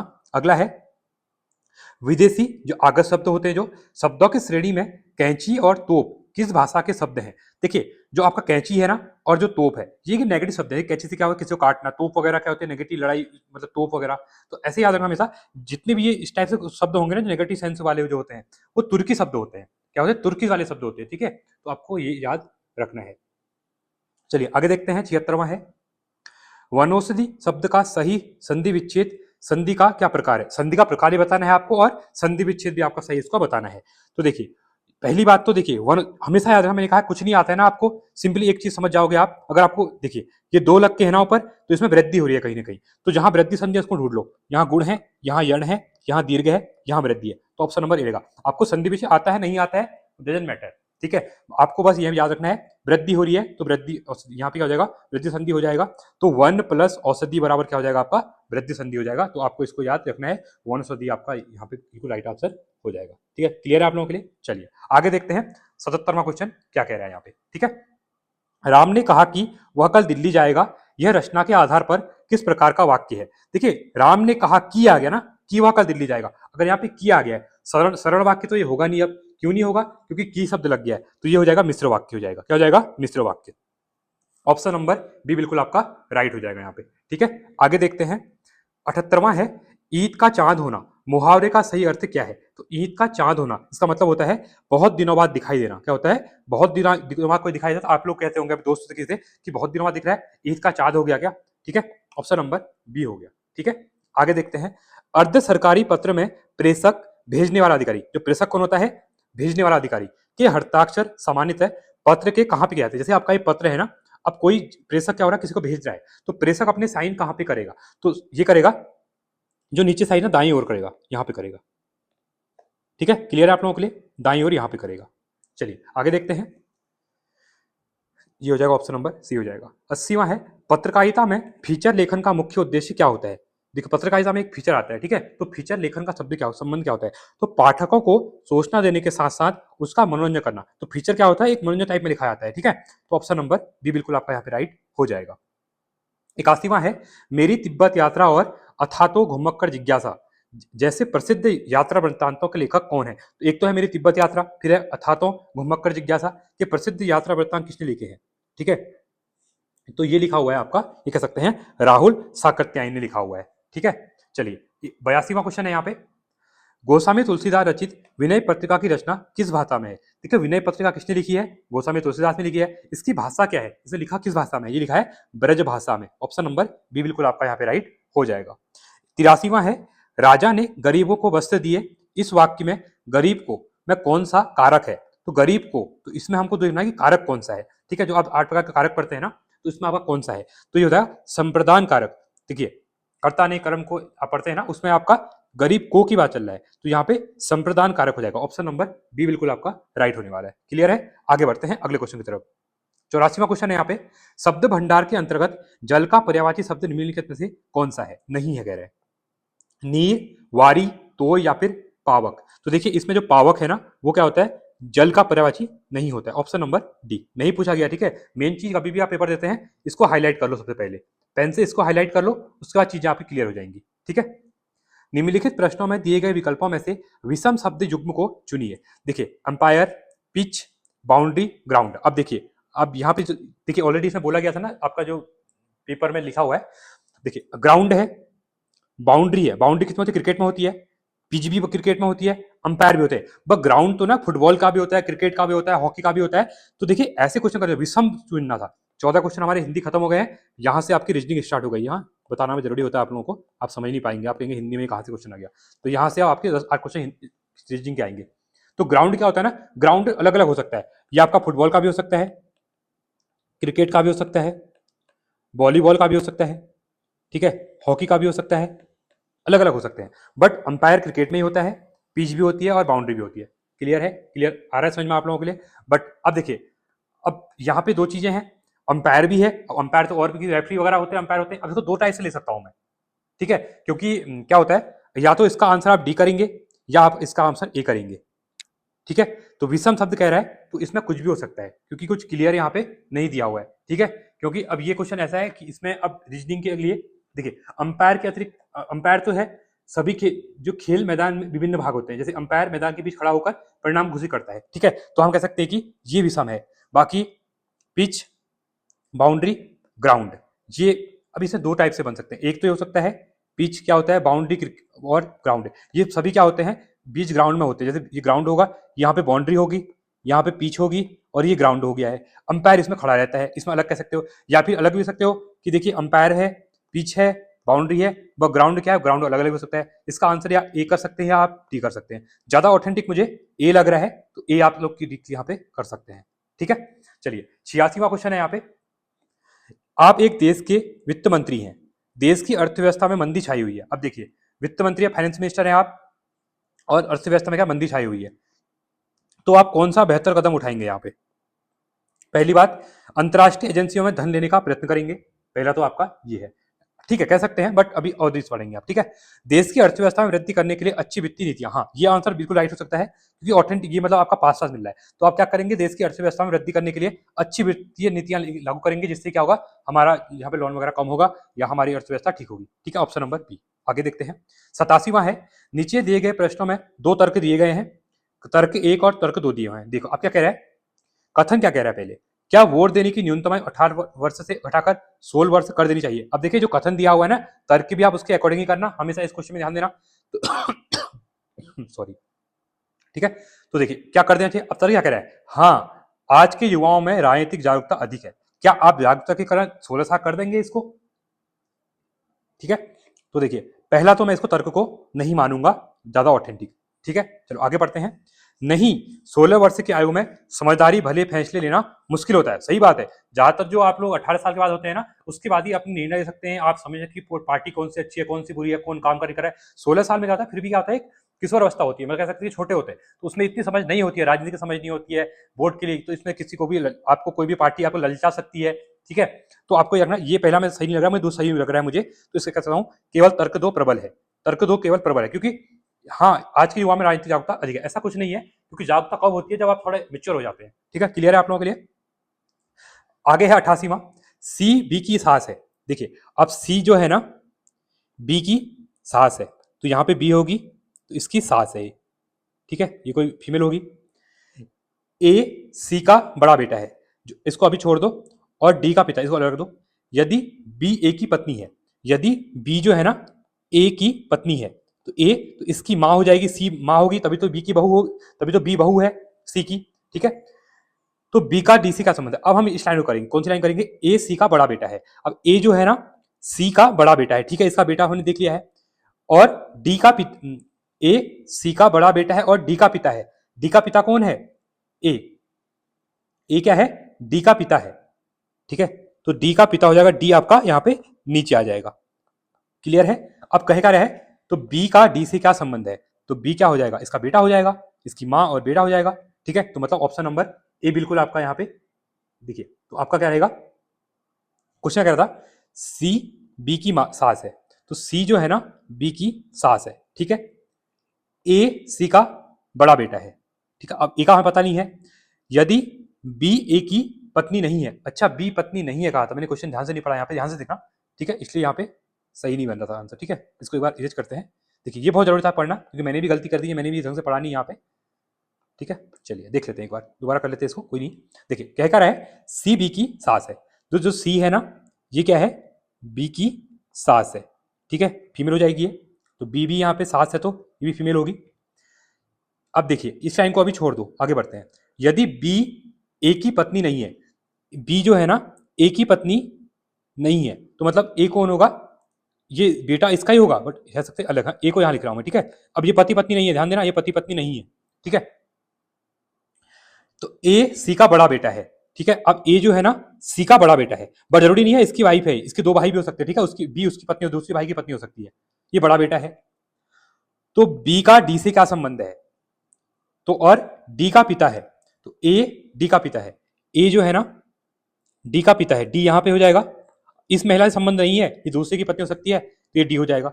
अब कह क्या रहा है, तो बी का डी से क्या संबंध है, तो बी डी की क्या हो जाएगी, ऑब्वियस सी बात है, ये इसके बेटा है, तो ये इसकी क्या हो जाएगी, देवरानी, देवर, ये क्या हो जाएगी यहाँ पे, देवरानी वगैरह हो सकती है। तो बी क्या है, इसकी चाची है, इसकी चाची, क्योंकि इसका कोई ना कोई पति हुआ, क्योंकि ये बड़ा बेटा है कहा है। ठीक है, और ये दोनों पति पत्नी नहीं है, तो इसका मतलब है इसका पति कोई और होगा, तो ये डी क्या है, इसकी चाची लेगी, क्योंकि हमने कहा था फीमेल है, तो ये चाची हो जाएगी, तो ऑप्शन नंबर डी हो जाएगा। ठीक है, ऐसे घुमाने वाले क्वेश्चन आते हैं, तो आपको यहाँ पे थोड़ा सा ध्यान इनमें देना पड़ता है। ठीक है, क्लियर है, क्वेश्चन समझ में आपको आ गया होगा। ठीक है, तो ऑप्शन नंबर डी यहाँ पे राइट है। अगला देखते हैं, ए बी से लंबा है। अब यहाँ पे देखिए कोई ए है, ठीक है, ये क्या है, बी से लंबा है, ऊपर है तो लंबा ऐसे करूंगा। ठीक है, परंतु सी जितना लंबा नहीं है, तो सी जितना लंबा ये नहीं है, तो सी ऊपर बना लेते हैं हम लोग, यहाँ पे सी बड़ा होगा मतलब अभी तक। डी ई से लंबा है, अब डी क्या है, ई से लंबा है, तो हमें अब डी छोड़ दो अभी, परंतु बी जितना लंबा नहीं है, तो डी जो है ना बी जितना लंबा नहीं है, तो हम डी को यहां बनाएंगे, क्योंकि बी जितना लंबा नहीं कहा है। अब डी ई से लंबा है, तो डी जो है ई से लंबा है, तो ई आपका यहाँ पे हो जाएगा। ठीक है, अब हमारा फिगर बन चुका है। अब क्या कह रहा है, ये हम लाइन कर ली थी, ई एफ से लंबा है, ई जो है ना एफ से लंबा है, तो इसके नीचे यहाँ पे एफ आ जाएगा सबसे नीचे, परंतु डी जितना लंबा नहीं है, तो जी जितना लंबा नहीं है, मतलब यहीं पे हो जाएगा। इसमें सबसे अधिक लंबा कौन है, सबसे अधिक लंबा कौन है, सी है ऊपर वाला। ठीक है, ऑप्शन नंबर बी हमारा बिल्कुल यहाँ पे राइट हो जाएगा। क्या हो जाएगा, बी हमारा बिल्कुल राइट यहाँ पे क्वेश्चन हो जाएगा। क्लियर है लोग आप? चलिए आगे देखते हैं, अगले क्वेश्चन की तरफ बढ़ेंगे। चलिए आगे देखते हैं। चलिए अगला क्या कह रहा है, प्रेम, कुणाल, राजेश, सोहन और तरुण 5 लड़के हैं जो अपने अलग अलग मंजिलों पर रहते हैं, लेकिन जरूरी नहीं है कि इसी क्रम में हो। ठीक है, कोई हमको क्या है यहाँ पे 5 मंजिल दी हुई है, यहाँ पे 5 मंजिल बना रहा हूं मैं, 1 2 3 4, देखिए 1 2 3 4, ये 5 मंजिल बना दिया मैंने। ठीक है, कुणाल ऊपर से दूसरी मंजिल पे है। अब दूसरी ऊपर से कह रहा है दूसरी मंजिल पे कौन है, कुणाल है। सोहन कुणाल की मंजिल के ठीक नीचे रहता है। कुणाल से नीचे कौन रहता है, सोहन रहता है यहाँ पे।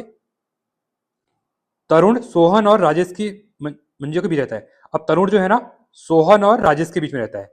सोहन और राजेश के बीच में कौन रहता है, तरुण है, तरुण रहता है। तरुण क्या कह रहा है, सोहन और राजेश के बीच में, तो यहाँ पे तरुण होगा और सोहन और राजेश, तो सोहन तो हमारा ये था, तो राजेश यहाँ पे होगा। ठीक है, यदि प्रेम सबसे ऊपर है, अब प्रेम सबसे ऊपर है बोला गया है, तो इमारत के बीच वाली मंजिल पे कौन रहता है, तो कौन रहता है, सोहन रहता है। कौन रहता है तीसरे मंजिल पे, सोहन रहता है। Sohan option number D. बहुत आसान क्वेश्चन है, अगर अच्छे से करेंगे ऐसे बना के चीजें क्लियर हो जाएंगी। देखिए सोहन ऑप्शन नंबर डी आपका बिल्कुल राइट हो गया यहाँ पे। ठीक है, 91 है, निम्नलिखित आकृतियों में से उस आकृति को चुनिए जो अन्य आकृतियों से भिन्न है।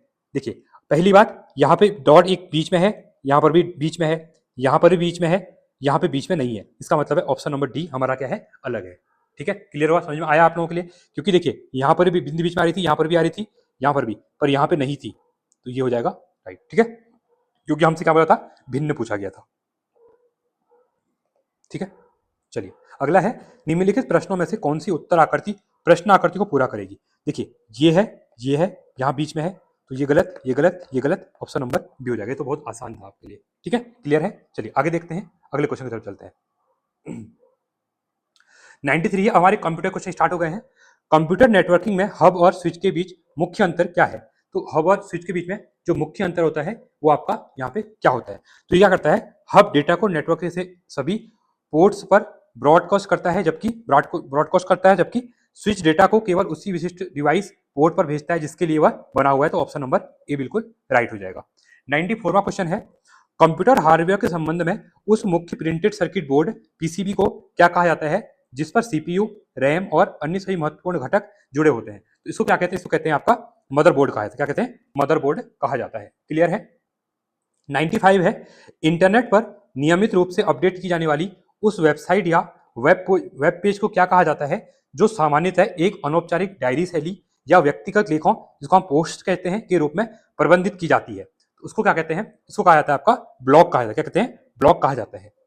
96 है, पारंपरिक हार्ड डिस्क HDD की तुलना में सॉलिड स्टेट ड्राइव की मुख्य विशेषता क्या होती है? इसकी विशेषता होती है इसमें कोई घूमने वाला मूविंग हिस्सा नहीं होता है, यह फ्लैश मेमोरी का उपयोग करती है और बहुत तेज तथा शॉक रेजिस्टेंट होती है। ऑप्शन नंबर बी हो जाएगा।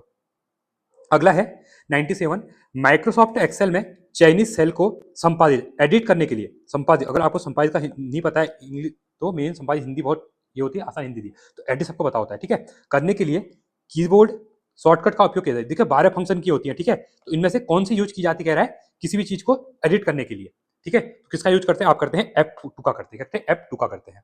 अगला है 98, वर्ष 1971 में अपारनेट नेटवर्क पर पहला इलेक्ट्रॉनिक मेल भेजने और ईमेल पतों में @ प्रतीक का उपयोग करने, जो @ होता है, ठीक है, ये वाला @ का उपयोग करते हैं शुरू करने का श्रेय किसे दिया जाता है? इसका जाता है रे टॉमलिंसन को जाता है, रे टॉमलिंसन को दिया जाता है। ठीक है, अपारनेट याद रखना आप लोग, इंपोर्टेंट क्वेश्चन हो जाएगा। 99 है, साइबर सुरक्षा में उस दुर्भावनापूर्ण कोड को क्या कहा जाता है जो किसी सॉफ्टवेयर में गुप्त रूप से डाला जाता है और किसी विशिष्ट समय, टाइम या घटना, इवेंट के लिए जो टाइम और जो इवेंट होता है कि घटित होने पर की गई सक्रिय होकर नुकसान पहुंचाता है, तो उसको क्या कहा जाता है? इसको कहते हैं लॉजिक बम कहते हैं। क्या कहते हैं इसको? लॉजिक बम इसको कहा जाता है। ठीक है, 100वां क्वेश्चन है, माइक्रोसॉफ्ट वर्ड में दस्तावेज के भीतर किसी विशिष्ट शब्द को खोजने और उसे किसी अन्य शब्द में बदलने, फाइंड एंड रिप्लेस के लिए किस शॉर्टकट कुंजी का उपयोग किया जाता है? आप किसी भी चीज के लिए दस्तावेज में ना फाइंड एंड रिप्लेस करते हैं ना, तो उसके लिए शॉर्टकट की कौन सी होती है? इसको कहते हैं कंट्रोल एच कहते हैं। क्या कहते हैं? कंट्रोल एच का यूज करते हैं। ठीक है, ऑप्शन नंबर सी हो जाएगा। अब यहां से हमारे हिस्ट्री क्वेश्चन स्टार्ट होने वाले हैं। ठीक है, अकबर की मनसबदारी व्यवस्था में जात और सवार पद क्या दर्शाते हैं? तो अकबर की जो मनसबदारी व्यवस्था थी ना, तो इसमें क्या दर्शाते थे? ये दर्शाते जात, व्यक्तिगत रैंक, वेतन को और सवार घुड़सवारों की संख्या को। ठीक है, तो ऑप्शन नंबर ए हो जाएगा। अगला है, जहांगीर के शासनकाल में थॉमस रो के साथ कौन सा अंग्रेज डच डिग्री हासिल करने के लिए मुगल दरबार में आया था और इसे जहांगीर ने इंग्लिश खां की उपाधि दी थी? ये काफी इंपॉर्टेंट क्वेश्चन है। ठीक है, तो इसमें इंग्लिश खां की, इसको ना काफी ज्यादा नॉलेज थी भाषाओं की। ठीक है, तो इसको यहाँ पे इंग्लिश खां की उपाधि दी थी, किसने दी थी? जहांगीर ने। ठीक है, तो इनका नाम क्या है? तो इनका नाम है William Hawkins. Option number A बिल्कुल राइट हो जाएगा आपका। क्लियर है, आगे बढ़ते हैं। अगला है, समुद्रगुप्त के प्रयाग प्रशस्ति अभिलेख की रचना उनके दरबारी कवि हनीसेन ने किस शैली में की हुई है? मोस्ट इंपोर्टेंट क्वेश्चन मान सकते हैं इसको। चंपू शैली, गद्य और पद्य का मिश्रण रूप को चंपू शैली कहा जाता है, तो इसमें किया गया है। ठीक है, ऑप्शन नंबर बी हो जाएगा। किस गुप्त सम्राट ने हुर्रा के आक्रमण को पूरी तरह विफल कर दिया, जिसका विवरण भीतरी स्तंभ लेख, जो भीतरी पिलर इंस्क्रिप्शन है ना, उसमें देखने को मिलता है? तो ये हो जाएगा आपका स्कंद गुप्त। तो ऑप्शन नंबर सी बिल्कुल आपका यहाँ पे राइट रहने वाला। ठीक है, काफी इंपॉर्टेंट क्वेश्चन है, एग्जाम में आपको डायरेक्टली यहाँ से क्वेश्चन देखने को मिल सकते हैं। ठीक है, तो गुप्त सम्राट जो स्कंदगुप्त ना, इसने हुर्राओं के भयंकर आक्रमण को पूरी तरह से विफल कर दिया था। ठीक है, जिसका परिणाम आप लोग देख सकते हैं उत्तर प्रदेश में, जो गाजीपुर के अंदर, जो उत्तर प्रदेश में गाजीपुर है ना, वहां पे भीतरी स्तंभ लेख मिलता है। क्या मिलता है? भीतरी स्तंभ लेख देखने को मिलता है। तो वहां पे ही जो समुद्रगुप्त है, तो महान सैनिक सफलता कारण इनके लिए, तो इतिहासकार जो स्मिथ थे ना, वी स्मिथ, इसने को भारत का नेपोलियन को कहा था। क्या कहा? भारत का नेपोलियन इसलिए कहा था, नेपोलियन। ठीक है, तो इंपॉर्टेंट क्वेश्चन है, आपको याद यहाँ पे रखना इंपॉर्टेंट हो जाएगा। ठीक है, क्लियर है। 105वां क्वेश्चन है, आगे देखते हैं। पुनर्जागरण की शुरुआत यूरोप में किस देश में हुई थी? तो पुनर्जागरण की जो हुई थी, वर्ल्ड हिस्ट्री का क्वेश्चन है आपके लिए। यहाँ पे क्वेश्चन बताते हुए चल रहा हूँ, क्योंकि आप लोग पढ़ेंगे तो कहाँ के जाके पढ़ना आपको। तो इटली में माना जाता है एकीकरण। ठीक है, पुनर्जागरण का। 106वां क्वेश्चन है, बोस्टन टी पार्टी की घटना किस देश में स्वतंत्र संग्राम में हुई थी? मोस्ट इंपोर्टेंट क्वेश्चन है ये, तो यूकेपीएससी के एग्जाम फेवरेट क्वेश्चन है, बहुत बड़ा क्वेश्चन एग्जाम के लिए पूछा जाता है यहाँ पे। ठीक है, तो बोस्टन टी पार्टी की घटना किस स्वतंत्रता संग्राम से संबंधित है? तो ये देखने को मिलती है आपको अमेरिका में। ठीक है, अमेरिका संघ जो हुई थी, ऑप्शन नंबर सी। अगला है, 1540 ईस्वी में हुमायूं और शेरशाह सूरी के बीच लड़ा गया वह निर्णायक युद्ध कौन सा था, जिसके बाद हुमायूं को भारत छोड़ना पड़ा? देखिए, हुमायूं भारत छोड़ता है, फिर 1500 यहाँ पे 1555 में फिर से आया था। ठीक है, ये इंपॉर्टेंट है, फिर 5 साल तक फिर रूल यहाँ पे करता है। तो ये कौन सा युद्ध था जो 1540 में यहाँ पे हुआ था? तो ये था आपका कन्नौज या बिलग्राम का युद्ध। Option number B. अगला है, मुगल काल में मीर बख्शी का मुख्य प्रशासनिक दायित्व क्या था? तो मीर बख्शी क्या होते थे मुगल काल के समय पे? तो मीर बख्शी जो थे ना, वो आपके थे यहाँ पे सैन्य विभाग का प्रमुख और मनसबदारों का लेखा जोखा रखता था, तो उसी को कहते हैं मीर बख्शी यहाँ पे कहा जाता है। ऑप्शन नंबर बी हो जाएगा। 109वां क्वेश्चन है, भारत की कौन सी जनजाति टोडा ट्राइब्स के नाम से जानी जाती है, जो मुख्य रूप से नीलगिरी पहाड़ियों पर, अभी आपसे क्वेश्चन करवाया था मैंने, नीलगिरी पहाड़ी कहाँ पे है? तमिलनाडु के अंतर्गत देखने को मिलती है, जिसमें बहुपति विवाह की प्रथा पाई जाती है, इनमें बहुपति विवाह पाई जाती है। ठीक है, तो आपको यहाँ पे ये याद रखना है। तो ये हो जाएगा ऑप्शन नंबर सी, टोडा जनजाति। तो यहाँ पे लिखा भी था। ठीक है, तो टोडा ट्राइब से जो है ये जनजाति मुख्य तमिलनाडु के और नीलगिरी पहाड़ियों में निवास करती है। ठीक है, तो ये काफी इंपॉर्टेंट है। और यहाँ पे क्या है? बहुपति प्रथा, बहुपति विवाह प्रथा देखने को मिलती है। काफी इंपॉर्टेंट क्वेश्चन आपके लिए यहाँ से हो जाएगा। ठीक है, चलिए आगे देखते हैं। 110वां क्वेश्चन है, पृथ्वी की सतह पर आने वाली भूकंपी तरंगों में से कौन सी केवल ठोस माध्यम से गुजर सकती है और तरल कोड में प्रवेश करने लगती है? देखिए, अब यहाँ पर से जो क्वेश्चन है ना, 8 क्वेश्चन हमारे हिस्ट्री के हो गए थे। अब यहाँ पे आपके ज्योग्राफी के 8 क्वेश्चन आएंगे। ठीक है, ये लिखते हुए चल रहा हूं मैं, क्योंकि आपको क्या हो, इससे की आइडिया मिलेगा। तो क्वेश्चन कह रहा है कि जो, ये तो हमें कर लिया ना, हाँ, पृथ्वी की सतह पर आने वाली भूकंपी तरंगों में से कौन सी तरंग केवल ठोस माध्यम से गुजर सकती हैं और तरल कोर, आउटर कोर में प्रवेश करते ही लुप्त हो जाती है? ठीक है, तो ये कौन सी होती है? ये होती है एस तरंग, जिसको हम द्वितीय तरंग या सेकेंडरी तरंग भी इनको कहते हैं। ठीक है, तो काफी इंपॉर्टेंट है। ये केवल ठोस माध्यम में क्या करती है? यात्रा करती हैं, और बाहरी कोर में प्रवेश करने के लिए ये लुप्त यहाँ पे हो जाती है। और जो एस तरंगा होती है ना, ये विशिष्ट इनमें गुण होता है कि इनमें वैज्ञानिकों को पता लगाने के लिए मदद मिलती है कि कितनी यहाँ पे मैग्नीट्यूड का भूकंप वगैरह आया है। ये काफी इंपॉर्टेंट यहाँ पे हो जाती है। ठीक है, इनको ही, इन्हीं एस तरंगों को ही शैडो जोन भी कहते हैं, शैडो जोन भी कहते हैं। ठीक है, तो आपको यहाँ पे याद रखना इंपॉर्टेंट हो जाएगी। ठीक है, शैडो जोन या फिर छाया क्षेत्र। चलिए आगे देखते हैं। 111वां क्वेश्चन है यहाँ पे। 2011 की जनगणना के अनुसार भारत का एकमात्र राज्य कौन सा था जिसने नकारात्मक 10 की जनसंख्या वृद्धि दर देखने को दर्ज की गई? 2011 की जनसंख्या में अंतर्गत बात कर रहे हैं। देखिए इसी में अगर उत्तराखंड का पूछता है तो 2 जिले हैं, एक आपका पौड़ी है, एक आपका अल्मोड़ा में है। यहाँ के नेगेटिव यदि देखी गई तो इसमें आप भारत के प्रोस्पेक्टिव में बोल रहा है, वो राज्य के बारे में यहाँ पे बात कर रहे हैं, तो कौन सा हो जाएगा? ये हो जाएगा नागालैंड में। ठीक है, तो 2011 की जनसंख्या अगर -0.6 की प्रतिशत की यहाँ पे वृद्धि मतलब दिखी गई। ठीक है, काफी इंपॉर्टेंट यहाँ पे हो जाएगा। चलिए आगे देखते हैं। 112वां है। भारत में मानसून का विस्फोट ऑनसेट मानसून सबसे पहले जून के प्रथम सप्ताह में मुख्य रूप से किस राज्य तट पर दिखने मिलता है? देखिए ये है आपका मैप, तो यहाँ पे मिलता है कहाँ पे? केरल के तट पर। अब देखिए दो हैं, एक आपका ये आपका कोरोमंडल तट होता है, इसको याद रखो, कोरोमंडल तट, ये आपका मालाबार तट, ये 2 तट होते हैं। ठीक है, जब मानसून आता है ना तो ये यहाँ से आता है मालाबार तट से, और रिटर्निंग मानसून नवंबर में जब होगा, आपने देखा होगा ना चेन्नई में आसपास बहुत बारिश होती है रिटर्निंग मानसून में, ये आपका नवंबर लास्ट में और दिसंबर फर्स्ट वीक में, तो ये कोरोमंडल तट में वर्षा होती है रिटर्न मानसून में, और जब मानसून आता है तो मालाबार तट में काफी ज्यादा बारिश यहाँ पे देखने को मिलती है। देखिए एडिशनल चीज बता रहा हूँ ना, बहुत काफी ज्यादा इंपॉर्टेंट है, एडिशनल चीजों से क्वेश्चन एग्जाम में बनते हैं। तो केरल तट मालाबार तट आपका हो जाएगा, क्योंकि मानसून आ रहा है कह रहा है। ठीक है, प्रथम सप्ताह में, तो अभी मानसून चल रहा है, अभी नॉर्थ इंडिया में पहुंच चुका है, अभी जम के बारिश हो रही है। ठीक है, 113वां क्वेश्चन है। राजस्थान की खेतरी खदानें प्राचीन काल से ही खनिज के निष्कर्षण के लिए प्रसिद्ध हैं। तो खेतरी खदानें राजस्थान की जो किसके लिए फेमस है? ठीक है, ये काफी इंपॉर्टेंट क्वेश्चन बनेगा एग्जाम में, ऐसे क्वेश्चन बनते हैं ज्योग्राफी में। तो ये हो जाएगा आपका तांबे के लिए, किसके लिए? तांबे के लिए, ऑप्शन नंबर बी हो जाएगा। अगला है, भारत में पीली क्रांति येलो रिवॉल्यूशन का संबंध किस उत्पादन से है? दुग्ध उत्पादन, मछली। देखिए दुग्ध है, इसके लिए क्या है? व्हाइट रिवॉल्यूशन है। मछली के लिए क्या है? ब्लू रिवॉल्यूशन की बात करूं, फिशरीज के लिए अंडा, तिलहन। अब यहाँ पे तिलहन हो जाएगा ऑप्शन नंबर बी आपके लिए हो जाएगा, तिलहन यहाँ पे इंपॉर्टेंट हो जाएगा। ठीक है, तो ऑप्शन नंबर बी आपका बिल्कुल राइट यहाँ पे रहने वाला है। चलिए आगे बढ़ते हैं। आई होप आप लोग एंजॉय कर रहे होंगे, क्वेश्चन का लेवल आपको अच्छा लग रहा होगा। ठीक है, उत्तराखंड आसान था नो डाउट, बट यहाँ पे चीजें आपके लिए अच्छी है कि एग्जाम में डायरेक्टली क्वेश्चन देखने को मिलेंगे। अगला है, लैटेराइट मिट्टी या फिर लैटेराइट सॉइल का निर्माण मुख्य रूप से किस प्रक्रिया के परिणाम स्वरूप होता है? जलोढ़ निक्षेपण, ठीक है, इसके लिए होता है, ये होता है तीव्र निक्षालन, सिलिका का बह जाना। ठीक है, हैवी जो लीचिंग होती है ना, उससे होता है। ठीक है, लेटेराइल सोइल का ऑप्शन नंबर बी हो जाएगा।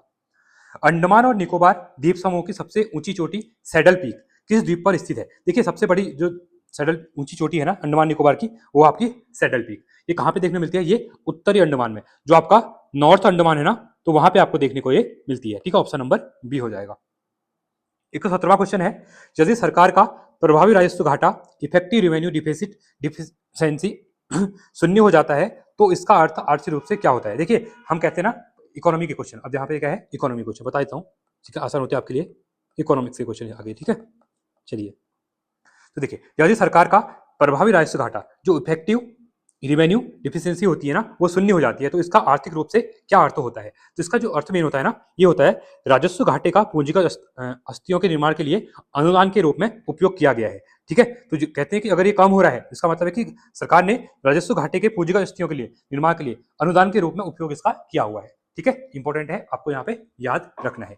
चलिए 118वां है, किसी औद्योगिक नीति के तहत भारत में, किस औद्योगिक नीति के तहत, ठीक है, भारत में पहली बार संयुक्त क्षेत्र, जिसको हम कहते हैं जॉइंट सेक्टर की अवधारणा को पेश किया गया, जिसमें सार्वजनिक और निजी क्षेत्र दोनों मिलकर उद्योग स्थापित कर सकते हैं। यहाँ पे आप पब्लिक और प्राइवेट दोनों को मिलकर यहाँ पे उद्योग सेटअप करने के लिए बात की गई थी, और ये कौन सी जो हमारी जो इंडस्ट्रियल पॉलिसी थी उसकी बात यहाँ पे कर रहे हैं। ठीक है, तो ये थी हमारी जो औद्योगिक नीति 1973 की आई थी ना, उसमें बात की हुई थी। ये मेन चीजें आपको याद रखना है। मोस्ट ऑफ आप एलपीजी पढ़ते हैं, इससे पहले की भी है, आप क्वेश्चन थोड़ा डिटेल में पूछे आ रहे हैं, तो मैं भी ट्राई करूंगा कि इकोनॉमिक की मेन चीजें हैं ना आपको करवा दूं। उसके थोड़ा मुझे टाइम लग रहा है पीडीएफ करवाने में, तो जल्दी मैं क्या करूंगा, मेरा वीडियो ले आऊंगा, हिस्ट्री की भी, पॉलिटी की भी, ज्योग्राफी की, इकोनॉमिक्स की। अब इतना भी कर लेंगे ना तो आपका एक रिविजन वहां से हो जाएगा। ठीक है, ऑप्शन नंबर सी बिल्कुल आपका राइट हो जाएगा। अगला देखते हैं, वैश्वीकरण के दौर में विदेशी पूंजी प्रवाह को विनियमित करने के लिए भारत में गठित तारोपुर समिति, जो तारोपुर कमेटी थी ना, इसका संबंध, देखिए उत्तराखंड के एग्जाम में एक कमेटी हमेशा पूछी आती है, मैं हमेशा कहता हूँ चलेजा समिति बहुत बार पूछी आ रही है, तारोपुर समिति, नरसिंहम कमेटी, ये सभी एक बार आप लोग देख लेना, क्योंकि ये एग्जाम के लिए इंपॉर्टेंट होती हैं और ये पूछी जाती है। ठीक है। तो यहाँ पे जो तारापुर समिति की यहाँ पे बात चल रही है, ठीक है। तो ये हो जाएगा पूंजी खाते पर रुपए की पूर्ण परिवर्तनीयता। ये राष्ट्रीय पीछे से क्वेश्चन पूछा गया था। तो पूंजी खाते पर रुपए की पूर्ण परिवर्तनीयता जो होती है ना, उसके लिए तारापुर समिति का गठन किया गया था, ठीक है। ऑप्शन नंबर बी यहाँ पे बिल्कुल राइट हो जाएगा। 120वां है, निम्नलिखित में से कौन सा क्वालिटिव या फिर कहते हैं गुणात्मक हिंदी में, ठीक है। सो क्वालिटेटिव साख नियंत्रण का उपकरण है, ठीक है। रेपो रेट, सीआरआर या फिर डायरेक्ट एक्शन या फिर एसएलआर। तो ये कौन सा होता है? इसमें होता है आपका, ये होता है प्रत्यक्ष कार्रवाई, जिसको हम डायरेक्ट एक्शन कहते हैं, ठीक है। तो option number C right question हो जाएगा, ठीक है। आई होप आपको जीएस क्वेश्चन का लेवल यहाँ पे दिख रहा होगा। चलिए 121वां क्वेश्चन है, वर्ष 1991 के आर्थिक सुधारों के बाद लघु उद्योगों के संरक्षण के लिए अपनाई गई नीतियों में क्या प्रमुख नीतिगत बदलाव किया गया? जो आपका एलपीजी रिफॉर्म 1991 में था, उसके बाद जो लघु उद्योग थे, स्मॉल इंडस्ट्रीज जो थे, ठीक है, उनके लिए जो बदलाव लाए गए थे वो क्या थे कह रहे हैं, ठीक है। तो ये थे लघु उद्योगों के लिए आरक्षित वस्तुओं की सूची को धीरे धीरे पूरी तरह से समाप्त कर दिया गया। इसने क्या किया? इनको पूरी तरह से समाप्त कर दिया गया, ठीक है। ये काफी इंपॉर्टेंट है क्योंकि लघु उद्योगों में इसमें क्या किया, जो निजी आरक्षित वस्तुएं थी, ठीक है, इनको समाप्त कर दिया गया। जैसे पहले कुछ विशेष सामान थे जैसे खिलौने, कपड़े वगैरह, तो इनमें क्या किया गया, केवल लघु उद्योगों को ही यहाँ पे इसमें शामिल किया गया था, ठीक है। बना मतलब पहले क्या था कि केवल लघु उद्योगों को इसमें बना सकते थे, बट बाद में इनको अलग कर दिया गया। और साथ ही अर्थव्यवस्था खुलने के बाद क्या हुआ, जैसे एलपीजी आया तो अर्थव्यवस्था खुल गई, तो क्या किया, इनमें जो प्रतिबंध थे ना उनको हटा दिया गया, ठीक है। तो इससे क्या हुआ, एक वैश्विक प्रतिस्पर्धा देखने को मिली, या कह सकते हैं कि एक जो वैश्विक जो ग्लोबल लेवल पे क्या हुआ, एक आपको कंपटीशन देखने को यहाँ पे मिल गया था, ठीक है। ऑप्शन नंबर ए हो जाएगा। अगला है यहाँ पे 122वां है, भारत के सभी प्रमुख राष्ट्रीय बंदरगाहों के लॉजिस्टिक डेटा को एकत्रित करने के लिए वास्तविक समय में माल की आवाजाही को ट्रैक करने के लिए लॉन्च किए गए राष्ट्रीय एकल खिड़की पोर्टल का नाम क्या है? मोस्ट इंपोर्टेंट क्वेश्चन है, इसको हाईलाइट कर लेना आप लोग। तो इसका जो नाम है वो क्या है, ठीक है। इसका नाम है आपका नेशनल लॉजिस्टिक पोर्टल, जिसका नाम है NLP मरीन। देखिए, नेशनल लॉजिस्टिक पोर्टल मरीन है, ठीक है। इसको याद रखना, इंपॉर्टेंट क्वेश्चन आपके लिए यहाँ पे बन सकता है, ठीक है। चलिए आगे बढ़ते हैं और अगले क्वेश्चन की तरफ हम यहाँ पे देखते हैं। 123वां क्वेश्चन है यहाँ पे, नीति आयोग के संबंध कौन सा कथन सही है, ठीक है। अब नीति आयोग की स्थापना कब होती है? 1 जनवरी 2015 को होती है। इससे पहले इसने किसको, प्लानिंग कमीशन को क्या किया, इसने प्लानिंग कमीशन रिप्लेस कर दिया। तो इसमें सही कथन का यहाँ पे चुनाव करना है, ठीक है। देखिए, यह एक सामुदायिक निकाय नहीं, सामुदायिक नहीं है। अध्यक्ष वित्त मंत्री नहीं होते हैं इसके, वित्त मंत्री अध्यक्ष सरकारी संघवाद के, हाँ बिल्कुल सही है। ये क्या करता है, सहकारी संघवाद पे कार्य करता है। इसके जो एक्स ऑफिशियो चेयरमैन होते हैं ना, वो प्राइम मिनिस्टर होते हैं, ठीक है। कोई भी प्राइम मिनिस्टर बनेगा, इसका सीधे अध्यक्ष वो बन जाएगा। तो यहाँ पे वित्त मंत्री बोला, इसलिए गलत हो जाएगा, ये सामुदायिक नहीं है। स्थापना 1950 नहीं, प्लानिंग कमीशन बनी थी 1950 में, बट इसको रिप्लेस कर दिया नीति आयोग ने 2015 में। तो यहाँ पे 2015 होना चाहिए था, ठीक है। तो ऑप्शन नंबर सी बिल्कुल आपका राइट हो जाएगा। क्लियर है। 124वां है, भारत में राष्ट्रीय आय की गणना किस पद्धति पर की जाती है? तो भारत में राष्ट्रीय आय की गणना की जाती है ना, उत्पादन आय एवं व्यय पद्धति पर समन्वय, ठीक है। तो इंपॉर्टेंट है, आपको यहाँ पे याद रखना है, ठीक है। काफी वीडियो लंबी वीडियो बन जाती है क्योंकि 140 क्वेश्चन बहुत ज्यादा होते हैं, ठीक है। चलिए 125वां है, राज्य वित्त आयोग के बारे में कौन सा कथन गलत है यहाँ पे, ठीक है। अब कथन बोला गया राज्य वित्त आयोग में, इसका गठन प्रत्येक 5 वर्ष में राज्य के राज्यपाल द्वारा किया था। बिल्कुल आपका ये बिल्कुल सही क्वेश्चन रहने वाला है। इसके बाद है, यह राज्य और स्थानीय निकायों, पंचायतों और नगर पालिकाओं के बीच करों, शुल्कों और टोल के वितरण के लिए सिफारिश करता है। बिल्कुल सही है। 243 का जो आय है वो इसमें बात करता है, ठीक है। इसको याद रखना, आर्टिकल बताते हुए चल रहा हूं आपको। ये भी सही है। दूसरा हमको गलत पूछा गया, ठीक है। यह सीधे तौर पर भारत की संचित नहीं, भारत की संचित नहीं होगा, गलत हो जाएगा, ठीक है। राज्य विधानमंडल आयोग की संरचना उसके सदस्यों की योग्यताओं चयन के आधार पर निर्णय करता, हाँ राज्य विधानमंडल करेगा, बिल्कुल सही है, ये भी सही दिया है। मतलब सी आपका गलत है, गलती हमसे पूछा गया था, ठीक है।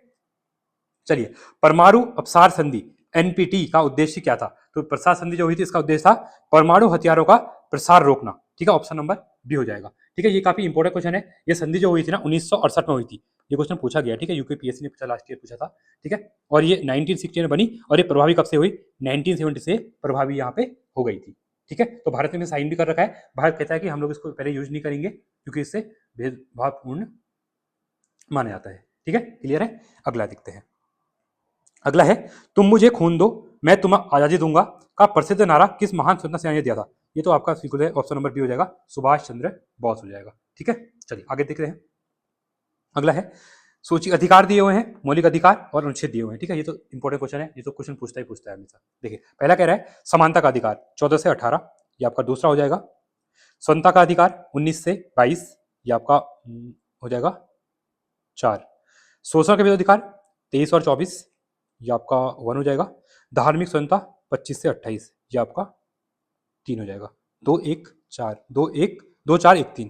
तो ठीक है, देखिए क्या कह रहा है, देखते हैं। लोकसभा और राज्य विधानसभाओं में अनुसूचित जातियों, शेड्यूल्ड कास्ट और अनुसूचित जनजाति, शेड्यूल्ड ट्राइब के लिए सीटों के आरक्षण का प्रावधान संविधान के किस अनुच्छेद में किया गया है? ये किया गया आपका ऑप्शन नंबर बी, अनुच्छेद 330 में, 332 में। ठीक है, और इसी में देखिए अगर बात करेगा जनजातियों की जो बात संविधान जो की बात की हुई है, क्या वो कहाँ पे की हुई है? ये 338 में और 338 ए में किया गया है। पहले यही था, बाद में इसमें अमेंडमेंट किया गया, शेड्यूल्ड ट्राइब को भी इसमें डाल दिया गया। ठीक है, एडमिशन की बात करता है तो ये जो जहां पर भी ए कैपिटल होगा ना, या बी सी जहां कैपिटल होगा, मतलब वहां अमेंडमेंट हुआ है। और जहां पे ए बी सी स्मॉल होंगे, संविधान में ऑलरेडी ये पहले से आर्टिकल थे करके, मतलब ये थे करके, ठीक है, संविधान में। तो ऑप्शन नंबर यहाँ पे बी हो जाएगा। अगला देखते हैं, संसद के सत्रों के बारे में कौन सा कथन गलत है? गलत पूछा गया है। पहला कह रहा है संसद के सत्र को बुलाने का अधिकार राष्ट्रपति के पास है। हाँ, ये तो सही है। 2 सत्रों के बीच 6 महीने का ज्यादा अंतर नहीं होगा, बिल्कुल सही है। सदन की कार्यवाही शुरू होने के करने के लिए कुल सदस्यों का 1/3 हिस्सा उपस्थित होना जरूरी है। नहीं, कोरम ऐसा कुछ होता नहीं है। ठीक है, ये गलत है। शून्यकाल का उल्लेख संविधान में, हाँ, शून्यकाल जो होता है ना 12 बजे, जहां पे प्रश्न पूछे जाते हैं, इसका क्या होता है, संविधान में उल्लेख नहीं है। बिल्कुल सही है, ये भी सही दिया हुआ है। ठीक है, तो मतलब गलत पूछा गया, तो ऑप्शन नंबर बी हमारा यहाँ पे क्या है, गलत दिया हुआ है। तो आपको यहाँ पे याद रखना है, इंपोर्टेंट क्वेश्चन हो जाएगा। क्लियर है, आगे देखते हैं। लास्ट 10 क्वेश्चन बचे हुए हैं। यहाँ पे इकोनॉमी हमारी हमारी क्या चली हुई, पॉलिटिकल क्वेश्चन चल रहे थे। ठीक है, संसदीय समितियों के बारे में कौन सा कथन गलत है? ठीक है, लोक लेखा समिति में कुल 22 सदस्य होते हैं। हाँ, 15 + 7, 15 लोकसभा से होते हैं, 7 राज्यसभा से होते हैं। पहला हमारा सही दिया हुआ है। ठीक है, तो पहला तो बिल्कुल सही है आपका। दूसरा देखते हैं, प्राक्कलन समिति संसद की सबसे बड़ी समिति है। बिल्कुल सही है आपका, दोनों सही है। कोई भी मंत्री लोक लेखा या प्राक्कलन समिति का सदस्य नहीं बन सकता है। हाँ, ये भी है, कोई भी नहीं बन सकता है। ठीक है, लोक उपक्रम समिति में केवल राज्यसभा के लोकसभा के भी होते हैं, ये भी केवल राज्यसभा के नहीं होते। ठीक है, ये गलत हो जाएगा। तो गलत पूछा गया था, तो ऑप्शन नंबर डी हो जाएगा। ठीक है, थोड़ा स्पीडली कर रहा हूं क्योंकि काफी लंबी वीडियो हो गई है, गला भी सूख गया। ठीक है, लोक अदालतों के बारे में कौन सा कथन गलत है? यहाँ पे पहला कह रहा है, यहाँ पे लोक अदालतों के बारे में, लोक अदालतें विवादों को सुलझाने का एक वैकल्पिक तरीका है। बिल्कुल सही है आपका। इन्हें वर्ष 1987 में कानून के दर्जा दिया गया। ठीक है, ऑप्शन सही है बिल्कुल, ये भी आपका। लोक अदालतों का फैसला अंतिम होता है, इसके खिलाफ अपील नहीं की जा सकती। बिल्कुल सही है आपका। लोक अदालतें केवल दीवानी मामले नहीं, ओनली दीवानी नहीं सुलझाते, गलत हो जाएगा। किसी भी तरह के आपराधिक मामले को नहीं आपराधिक मामले को देखते हैं। ठीक है, ये भी हो जाएगा, ऑप्शन नंबर डी हो जाएगा। क्लियर है, समझ में आ रहा है आप लोगों को? काफी इंपॉर्टेंट क्वेश्चन है। अगला देखते हैं, भारत और इटली द्वारा वर्ष 2027 में किस रूप में मनाने का निर्णय लिया गया है? तो 2027 को ना भारत और इटली किस देश में रूप में मतलब इटली, अब याद रखना, जॉर्जिया से आप लोग मेलोनी से याद कर रहे होंगे इटली से। ठीक है, तो याद रखना मोदी जी और मेलोनी। ठीक है, चलिए 131वां क्या हो जाएगा यहाँ पे संस्कृति और पर्यटन वर्ष बनाएंगे ये लोग। क्या है, संस्कृत और इटली। देखिए रोम में क्या है, रोम में क्या है आपका, जो आपका पर्यटन इंटरनेशनल वो है ना, उसका हेडक्वार्टर यहाँ पे, सॉरी, रोम में आपको मिलता है, क्रिस्ती का मिलता है। ठीक है, हेडक्वार्टर देखने को मिलता है यहाँ पे।